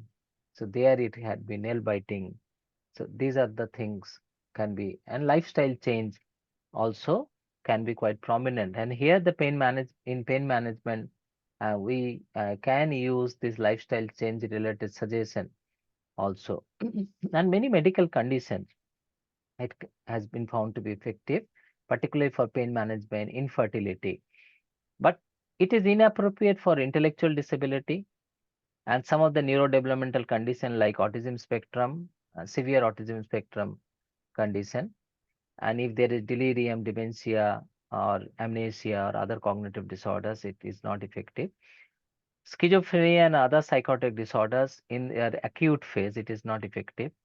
Severe depressive episode, uh, and the bipolar disorders with active symptoms, it is not that, it is not advised. So what is hypnosis? As I said, that hypnosis is having many misconceptions. The first of all, we need to understand that all hypnosis is self-hypnosis. Self-hypnosis means it is the capacity of the individual to explore and experience that hypnotic state. We call it suggestibility or hypnotizability of an individual. And hypnotizability can be categorized into mild hypnotizability, moderate hypnotizability, and high hypnotizability. And this mild, moderate, and high hypnotizability also can be understood with a bell-shaped curve or normal probability curve, where a majority of the individual will have moderate hypnotizability. A very small number of individual might have high hypnotizability, that is around 10 to 20%, and another 10 to 20% will have mild hypnotizability. However, it is also the matter of practice. The individual who had been in mind hypnotizable state, if that individual start practicing hypnosis on regular basis, then individual can move to moderate hypnotizability. Now, there is a misconception that the people with high hypnotizability only can get some positive outcome because of hypnotherapy, which is not true.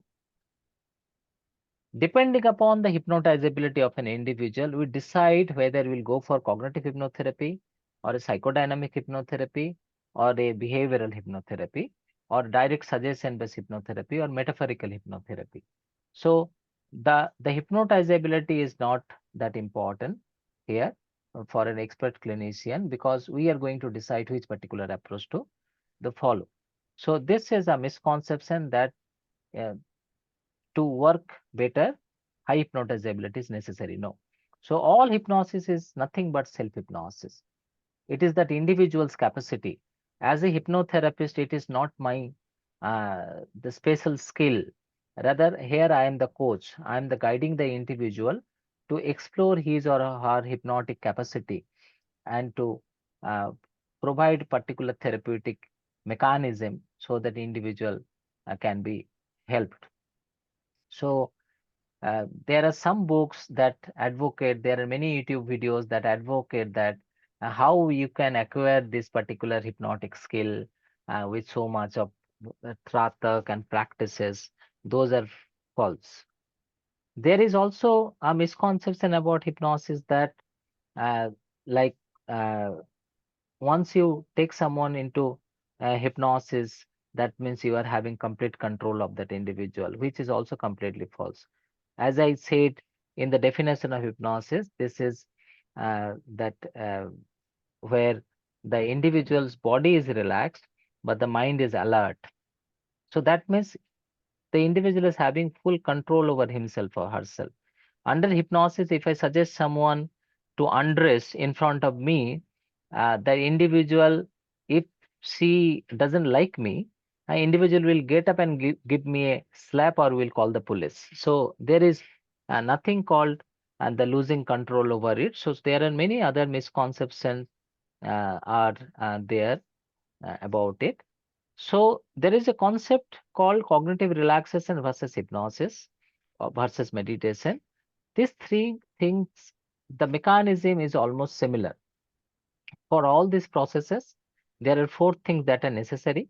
One is comfortable posture, second is passivity, third is focused attention, and fourth is awareness. Comfortable posture means the individual has to either sit in a comfortable place or can lie down in a comfortable uh, uh, the sofa or the bed with minimum noise distraction, light distraction. So that is comfortable posture.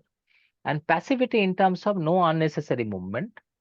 Uh, and second passivity is like when I'm trying to practice hypnosis, if I'm engaging into some planning, so that means activity in the mental process. So there also passivity has to be there. Focused attention, thinking about the suggestions or keeping the focus on a particular object. So that can be the focused attention and awareness of what is happening without trying to create anything. Some people try to create heaviness. No. When you suggest that, okay, you are going to feel heaviness, just imagine that your right hand is becoming heavy and heavy and heavy. Just be aware about the kind of experience that you are having. All people might not feel heaviness. Okay. Some people might feel lightness. Some people might not feel both heaviness or lightness. So just be aware about, just try to imagine and just be aware about what is happening. But if you try to create heaviness voluntarily, that is going to interfere with the relaxation process, be it cognitive relaxation or hypnosis. So before we decide on hypnosis, we need to go for a pre-hypnosis interview where we try to provide the patient with some expectation about hypnotic procedure. We assess patient motivation regarding hypnosis. We try to disabuse the misconception because many clients also might have believed that once he or she is being hypnotized, his or her problem might be eradicated. So, so we need to disabuse misconception, and we need to communicate how it is going to, why I'm preferring this, not other modality. And so 10 to 20 minutes of interactive process might facilitate this process. So these are the basic 6 steps that we generally follow. We begin with induction in hypnotic process. So induction technique can be anything. We may not be the master of all induction technique. I generally follow the two-hand induction technique, that is autogenic training and this imaginal progressive muscle relaxation. And this two induction technique I generally follow. We can practice today the imaginal progressive muscle relaxation. Other technique I rarely they follow. So each one of us might have some the comfortable or preferred induction technique, so we can go for that. Then we go for the depending of the hypnotic state. There are some specific suggestions that can help to deepen that particular experience of relaxation. We'll demonstrate in the demonstration. Then if the kind of therapeutic work that you need to do based on the history. So we give specific hypnotic suggestions or process, and then we preparation for the next session in the hypnotic process. Then you go for termination, and after termination you go for post hypnotic interview to understand what was the difficulty the client was facing, if there is any kind of specific experience that client wants to discuss about. So these are the issues we generally follow. So before we move to the brief demonstration of a specific hypnotherapeutic technique, let me the focus on uh,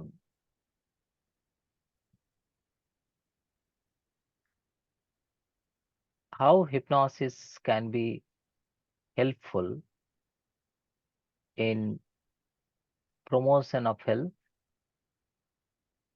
prevention of health, and intervention. Some of the intervention I have already uh, discussed. Sorry, I shared the wrong slide.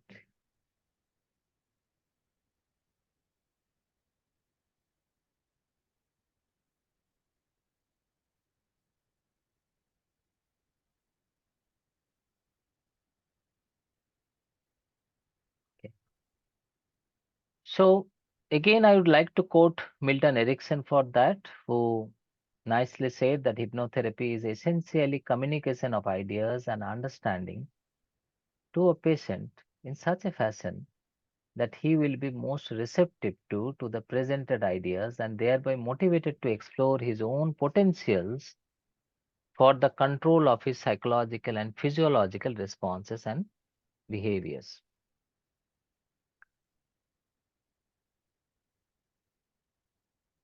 So with this in the backdrop,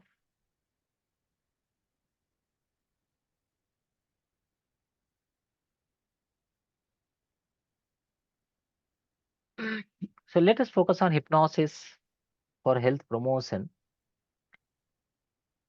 If, as I said, that hypnosis is indicated for stress management as well as both resilience building.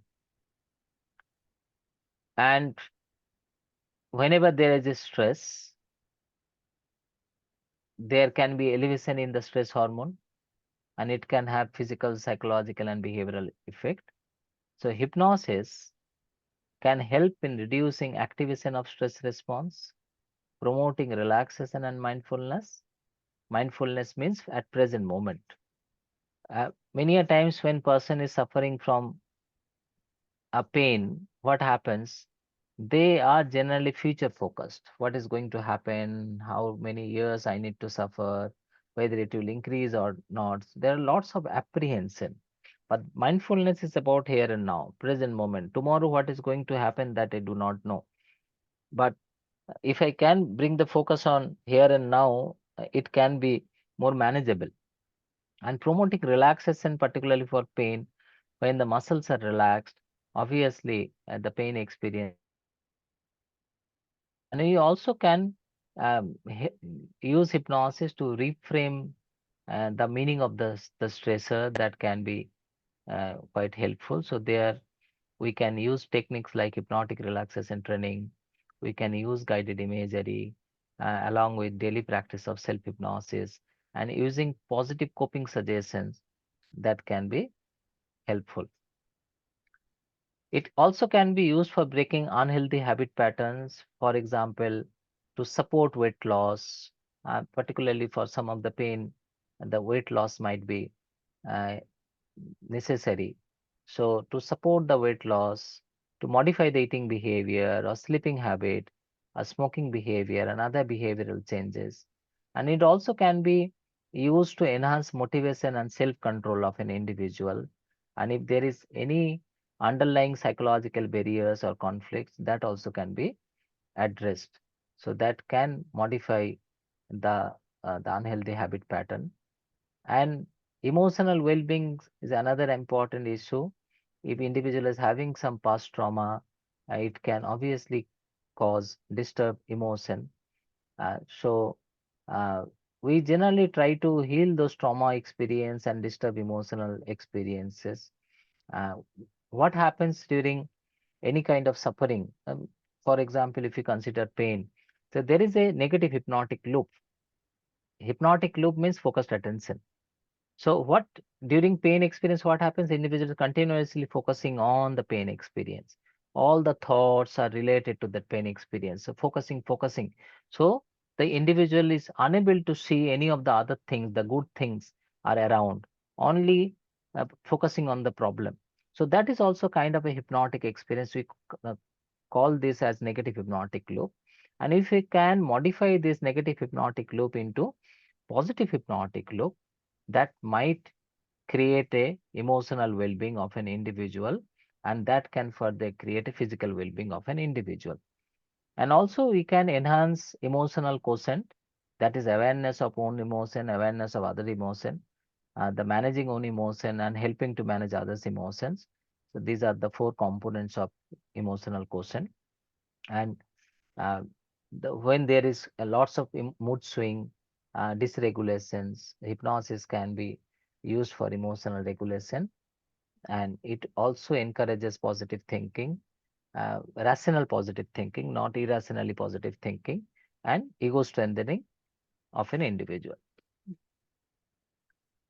It also can be helpful in enhancing medical treatment, like reducing fear, anxiety, or pain during surgery or dentistry. It also can be helpful in assisting the recovery process. It promotes a positive mindset during long-term rehabilitation. There is also hypnobirthing, where the individual can have normal delivery without experience of the pain related to that, or minimum pain experience. It aids in managing postpartum discomfort and recovery, and promotes neural plasticity and adaptive behaviors. It also can be helpful managing academic pressure of the students. It enhances neuroplasticity and learning efficiency, enhances memory, retention, and recall, reduce stress and stress anxiety. And unlocking athletic potential also, it can be quite helpful. I'm particularly working this, using this modality with some of the national level players, and they are being able to use their athletic potential using hypnosis. As health prevention, here it can be used to prevent many of the illnesses, inducing a relaxed focused state where the mind becomes more open to suggestion, and the subconscious mind is more receptive to positive suggestion. That can lead to reduction of stress, pain management, improving sleep, boosting the immune system of an individual, and enhancing emotional health. It has been found to be helpful in heart disease in terms of reduction of stress, optimum lowering of the blood pressure. In obesity management or prevention, it can be quite helpful. In diabetes prevention also, it has been found to be helpful in terms of lifestyle management. In addiction prevention, changing habits, improving self-efficacy, and promoting motivation, it can be used. And in mental health also, there are particularly post-pandemic, there is a growing need for preventive approaches of mental health because of increased mental health related burden. So there also it is having significant role. For pain management, it can be helpful in chronic pain relief as well as acute pain relief, particularly during medical procedure or any burn experience. And whenever there is pain experiences, it can have impact on the sleep. So it can be helpful for improving the sleep pattern and also enhancing the coping skills. And if there is any trauma associated with the pain or the post-trauma pain, so the trauma healing also can be quite helpful, the psychological trauma.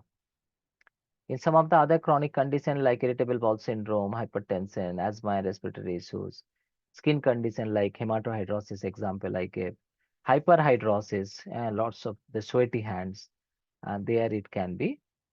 Eczema also, it can be quite helpful. In health intervention, hypnosis and infertility, there are many researches because there is impact of stress on fertility. So it can have also impact in the balance of the hormones. So hypnosis can be used in balancing hormones, improving the ovulation, and it also can be effective in terms of sperm health in men, overcoming emotional blocks, building positive mental stress, and addressing the mind-body, the connection, as well as weight management and promoting healthy habits. IVF rate particularly has been found to increase by 28%. Uh, so as complementary to IVF with other treatment, it has been found to be effective. Hypnosis in mental health intervention also, anxiety, panic attack, and other psychiatric condition, depression, any trauma also, it has been quite helpful. So these are some of the areas that I wanted to discuss about hypnosis. However, we need to remember about safety limitation and ethical consideration. In terms of safety, hypnosis is safe when conducted by a certified professional. It is safe when one professional treats a domain of his or her expertise. For example, as a mental health professional, I am supposed to work only on mental health issues. And if I need to work with the physical health issues, then it has to be under the supervision of the medicine personnel and vice versa. It is a non-invasive nature of treatment and no evidence of hypnosis causing harm when used appropriately. Limitations, it is not a cure for all problems. Some people advocate that it can cure everything, which is overestimation. It cannot be. There are contraindications also that we need to remember, like severe psychosis, personality disorders, uncontrolled epilepsy. Uncontrolled epilepsy, it can be counterproductive. Effectiveness may vary depending upon the personality of an individual, severity of the individual, the motivation of the individual, and inadequately trained practitioners may misuse the techniques. That is also important. I get many cases where inadequately trained personnel who tried hypnosis with someone and created more emotional problem, and those cases later on have come to me. Ethical consideration, the oath that we need to take it, we need to follow a transparency with the client, uh, and we cannot force someone for hypnosis. We can advise someone that hypnosis might be effective so that there is a voluntary participation, and accordingly appropriate referrals to be made. And we need to take care of the psychological safety of the individual, and we need to keep in mind that we do not exploit anything. As I'm going to do hypnosis, I'm going to charge you this thousands of rupees. Sometimes that can be exploitative. So we need to also remember the protecting privacy, and we should not use as an entertainment, but only as a therapy. And we need to ensure evidence-based practice. So these are some of the approaches that I wanted to discuss. We can go for a small demonstration, but before that, if anyone is having any query or clarification, I can respond to that. So any question from anybody?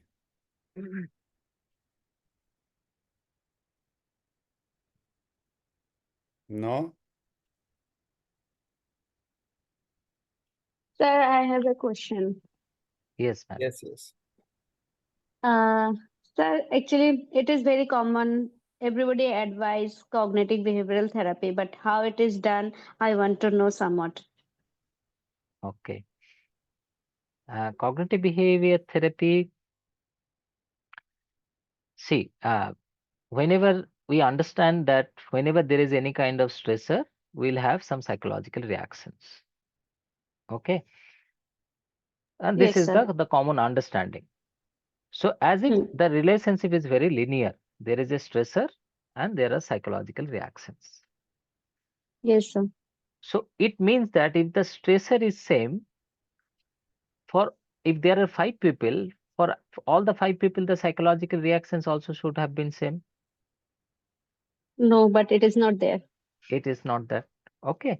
But conceptually it should have been same. So what is differentiating the response pattern of those 5 individuals? So there is some regulator in between. So it is not the Yes, linear sir. connection between the stressor and the psychological reaction. And this regulator is considered as how do I interpret that situation or the stressor. That is going to decide how much and what type of psychological reactions I will have. My interpretation sir. of the event. For example, if I'm experiencing pain, okay, one person interpreting pain as an enemy, his or her Mm-hmm. psychological reaction, and another person considering pain as a friend, his or her psychological reaction will be same or different? Different. Will be different. Okay. So who will have better quality of life? Who is interpreting as friend? As a friend. Okay.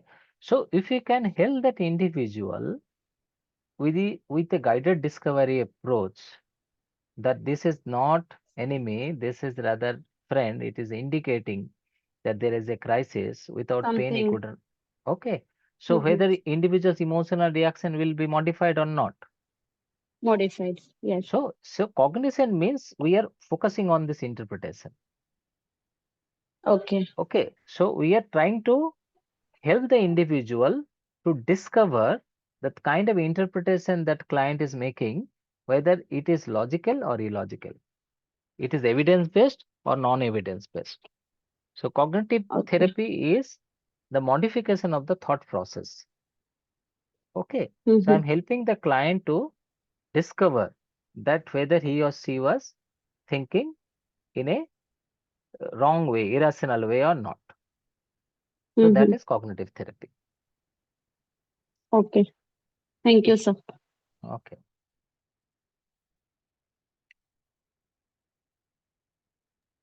Any more questions from anybody?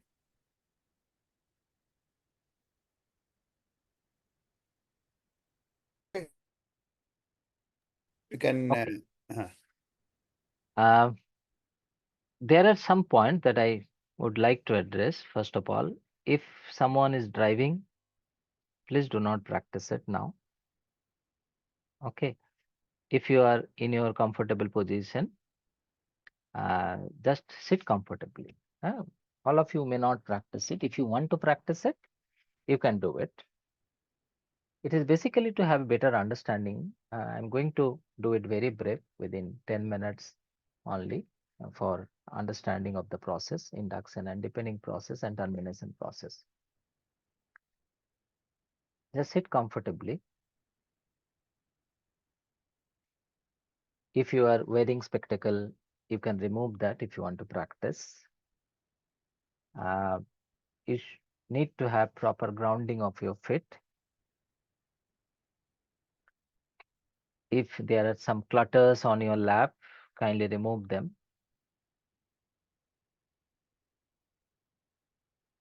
So that you are having a comfortable posture. And if you are having your mobile phone around, please keep it in silent mode for 10 minutes. And take a slow, deep breath and release it slowly. Take another slow, deep breath and release it as slowly as possible. Now take another slow, deep breath, and while releasing, allow your eyes to close so that you feel more relaxed and comfortable.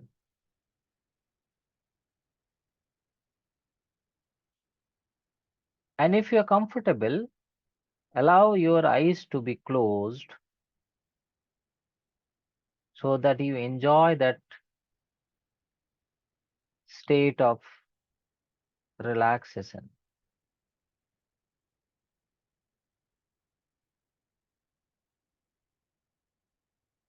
And with closed eyes, take another slow, deep breath.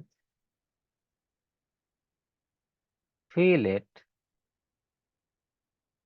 and slowly release it. While releasing it, say to yourself, I am becoming more and more relaxed and calm.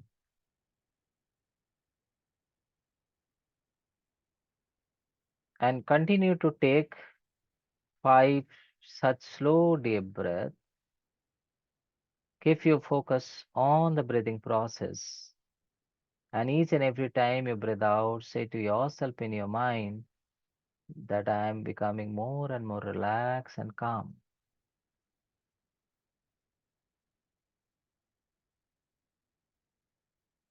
And after 5 such deep breathing, with closed eyes, enjoy the relaxation with normal, natural, spontaneous breathing.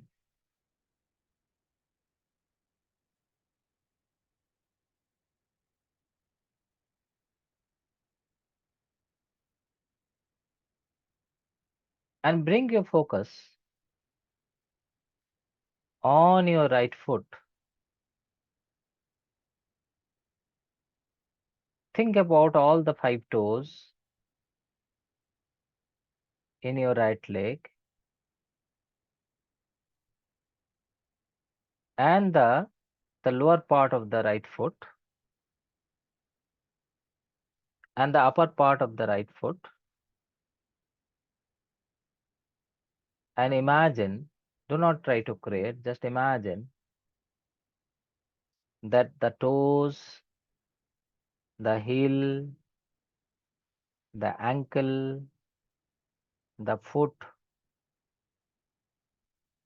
are becoming loose and loose and loose.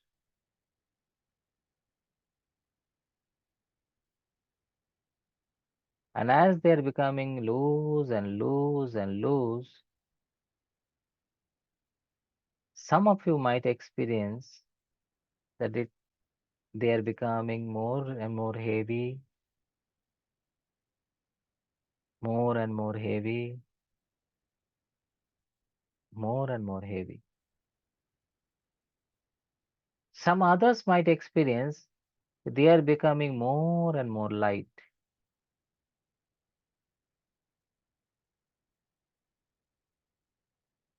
And some others might not feel any difference.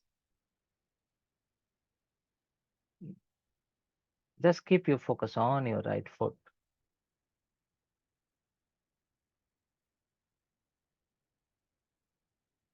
And then shift your focus from the right foot to right cup muscle.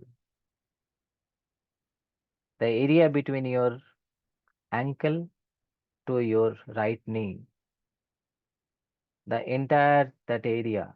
And imagine and say to yourself in your mind that the lower leg portion is becoming heavy and heavy and heavy like a piece of rod, becoming more and more heavy.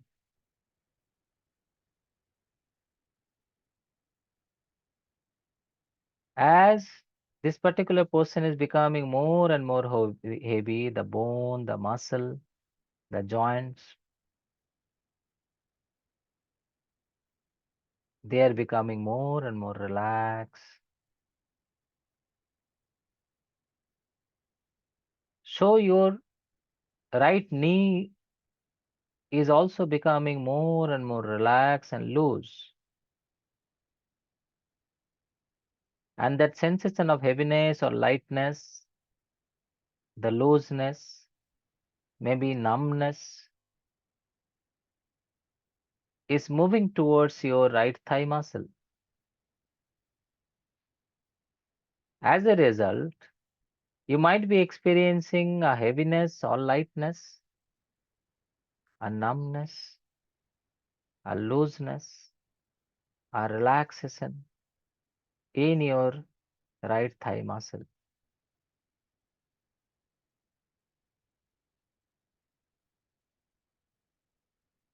If you scan your entire right leg from the tip of the toes through the heel, ankle, the cup muscle, the knee, thigh muscle, each and every part, each and every joints, each and every muscles, each and every bones, Just say to yourself, they are becoming more and more and more loose. As they are becoming more and more loose, they are becoming more and more heavy. As they are becoming more and more heavy and heavy and heavy, they are becoming more and more relaxed, more and more comfortable.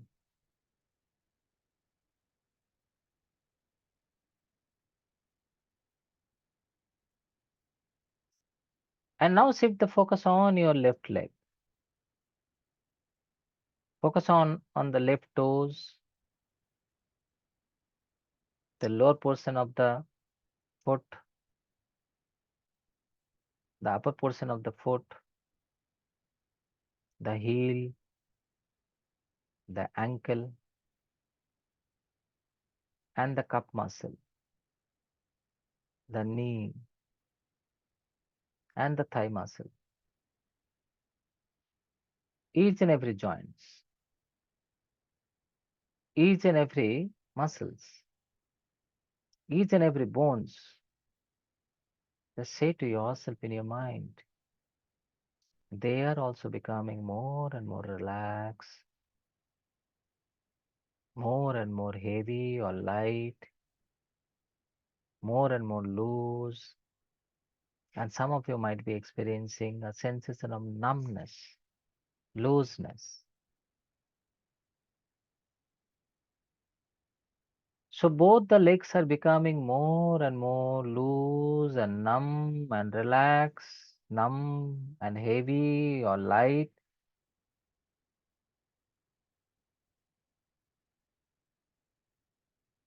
And this sensation of relaxation is passing towards your pelvic area, your lower back,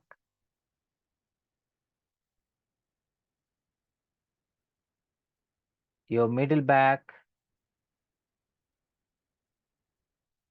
your upper back, and through the spine, from the base of your spine to your neck, each and every part, each and every joint, the sensation of looseness, sensation of relaxation, sensation of calmness is passing from the base towards the neck. And this sensation of relaxation and looseness is spreading in your entire back portion, the lower back, the middle back, the upper back, and the neck, the back side of the neck.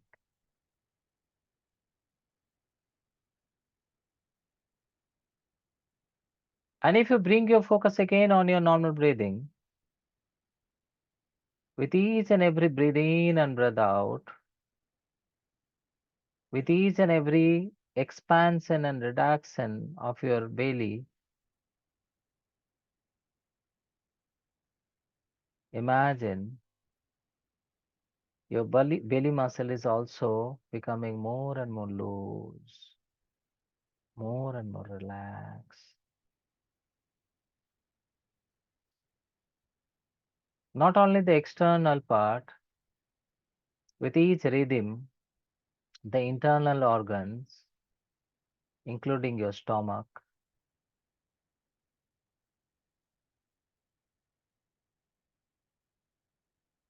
they are also becoming more and more relaxed so that they can function at their optimum level. And you might have noticed that your breathing rate has already started slowing down.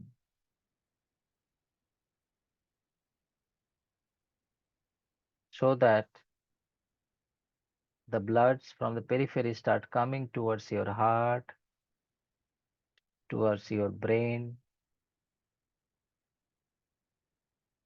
And if you bring your focus on your chest,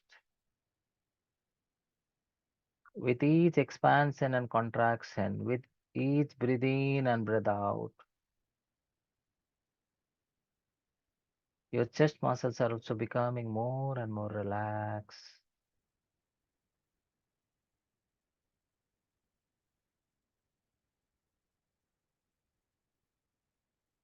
And with this relaxation and calmness, your heartbeat is also becoming more and more optimum to the body need.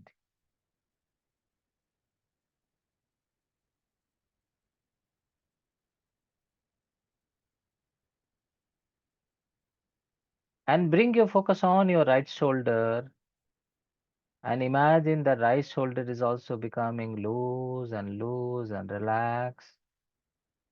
And the left shoulder is also becoming loose and relaxed. And this sensation of relaxation is spreading from the right shoulder to your entire right hand, through the upper part, through the elbow, through the lower part, through the wrist, through the palm, and all the 5 fingers. Imagine that your right hand is becoming heavy and heavy and heavy, loose and loose and loose, more and more and more relaxed.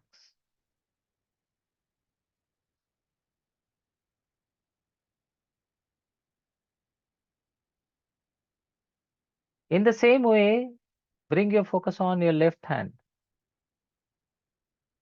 In the same way, imagine that your left hand is also becoming heavy and heavy and heavy. In the same way, imagine your left hand is also becoming loose and loose and loose. In the same way, imagine you are experiencing relaxation of the left hand more and more, more and more.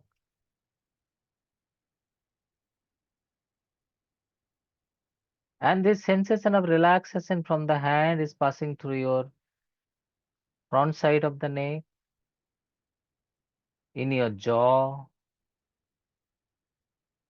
so your chin, they are also becoming loose and relaxed. If there is any kind of tension that you are feeling in your jaw area, just let it go so that you feel more relaxed and comfortable.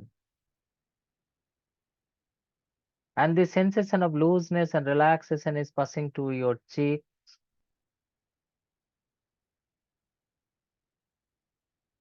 and it is passing around your eyelids, your eyes.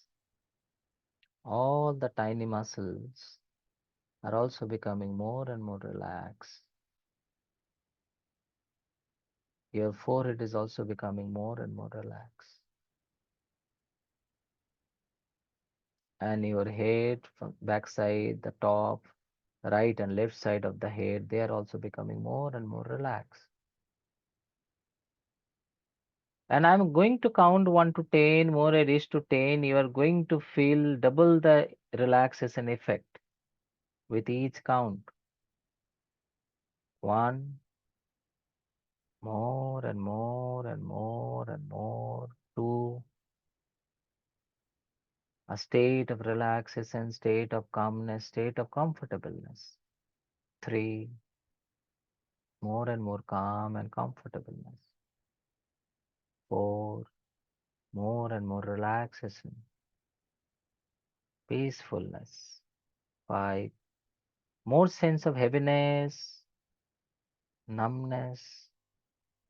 6, 7, deeper and deeper and deeper,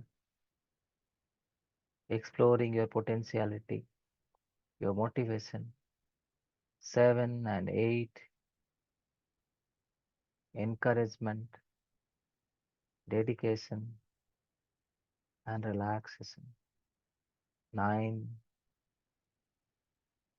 and 10, double the relaxation. More and more calm, more and more comfort, more and more peace, more and more bliss. in the body and the mind. When body is comfortable, mind is bound to be relaxed, and vice versa.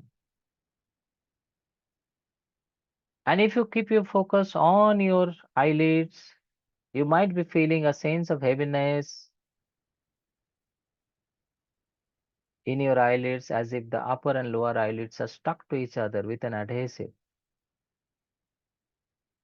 They're feeling so heavy, so paralytic, because it is comfortable to be in state like a sleep-like state. And more you try to open it, they'll prefer to keep closed. You can try to open it. More you try to open it, they will be more and more heavy, and they will prefer to keep closed. More you try, more they will feel that adhesion. And it will deepen your effect of relaxation, hypnosis within yourself. Just keep the eyes closed, make yourself comfortable. You may not try to open it further. Just bring the focus on your normal breathing process. Observe the breathing.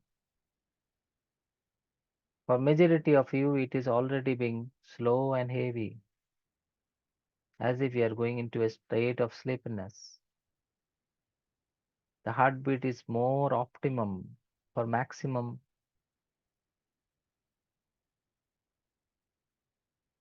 synchronizing effect.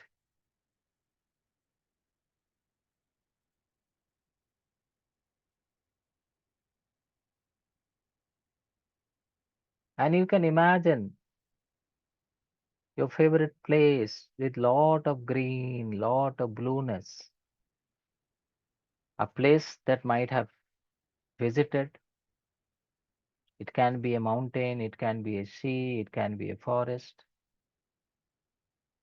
Alone or with someone you would like to be. Or it can be a comfortable room with preferred color of the wall and the curtain and the other decors,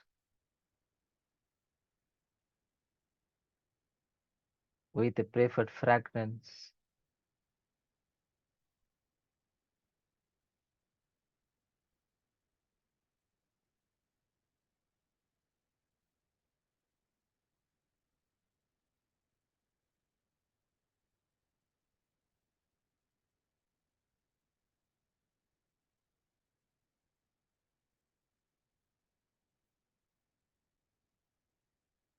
And then bring yourself back to the normal breathing.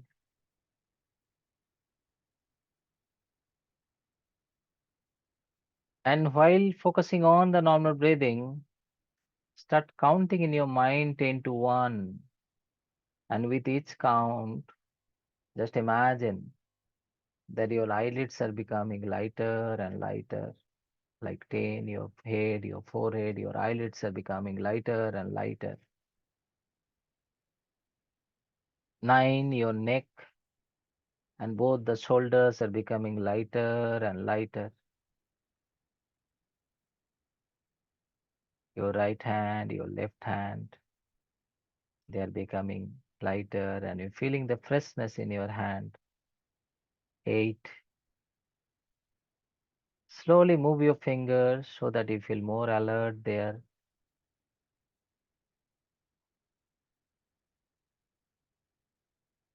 7. Focus on the chest muscles and the abdominal muscle and experience that they are becoming lighter and lighter, more alert. And the upper back, the middle back, and the lower back. 6. A feeling of lightness. You can move them slowly so that you feel you get oriented with them. You become aware about the sensation there. 5. Imagine that your left leg is becoming lighter and lighter. You can feel the left leg. 4. And you can feel the right leg. You can slowly move your toes so that you feel more alert, fresh, and energetic. 3. You can stretch your hand a bit. Move your head a bit too, so that you feel more fresh and alert. 2. You can take a slow deep breath and let it go to enjoy the energy. 1. You can rub your palm to feel the warm sensation.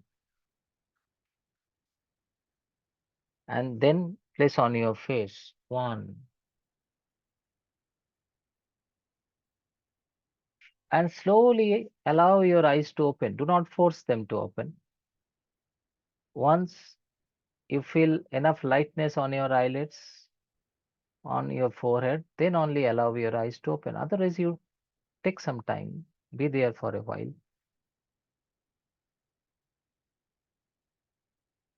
Take a couple of slow deep breaths.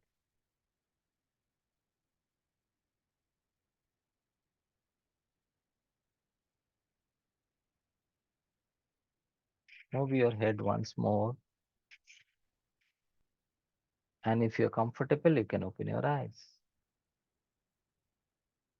For others, if you want to take a couple of more minutes to open your eyes, that is absolutely fine. For rest of the people, it is open for discussion. If anything that you would like to ask, any query, anything you would like to share, it is open for them.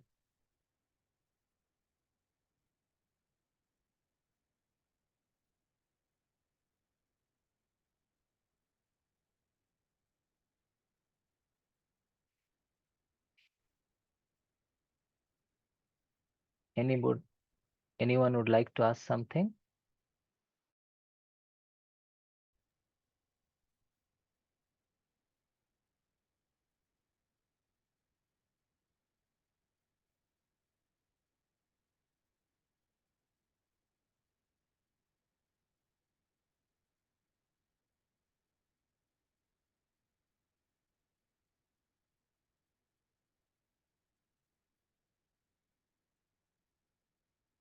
It is too late today. So any questions or Yeah, any comments yeah. from anybody?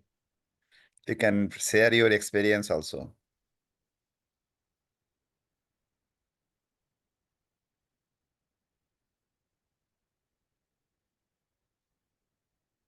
Okay, so if no questions, no comments, we'll be ending today's session here.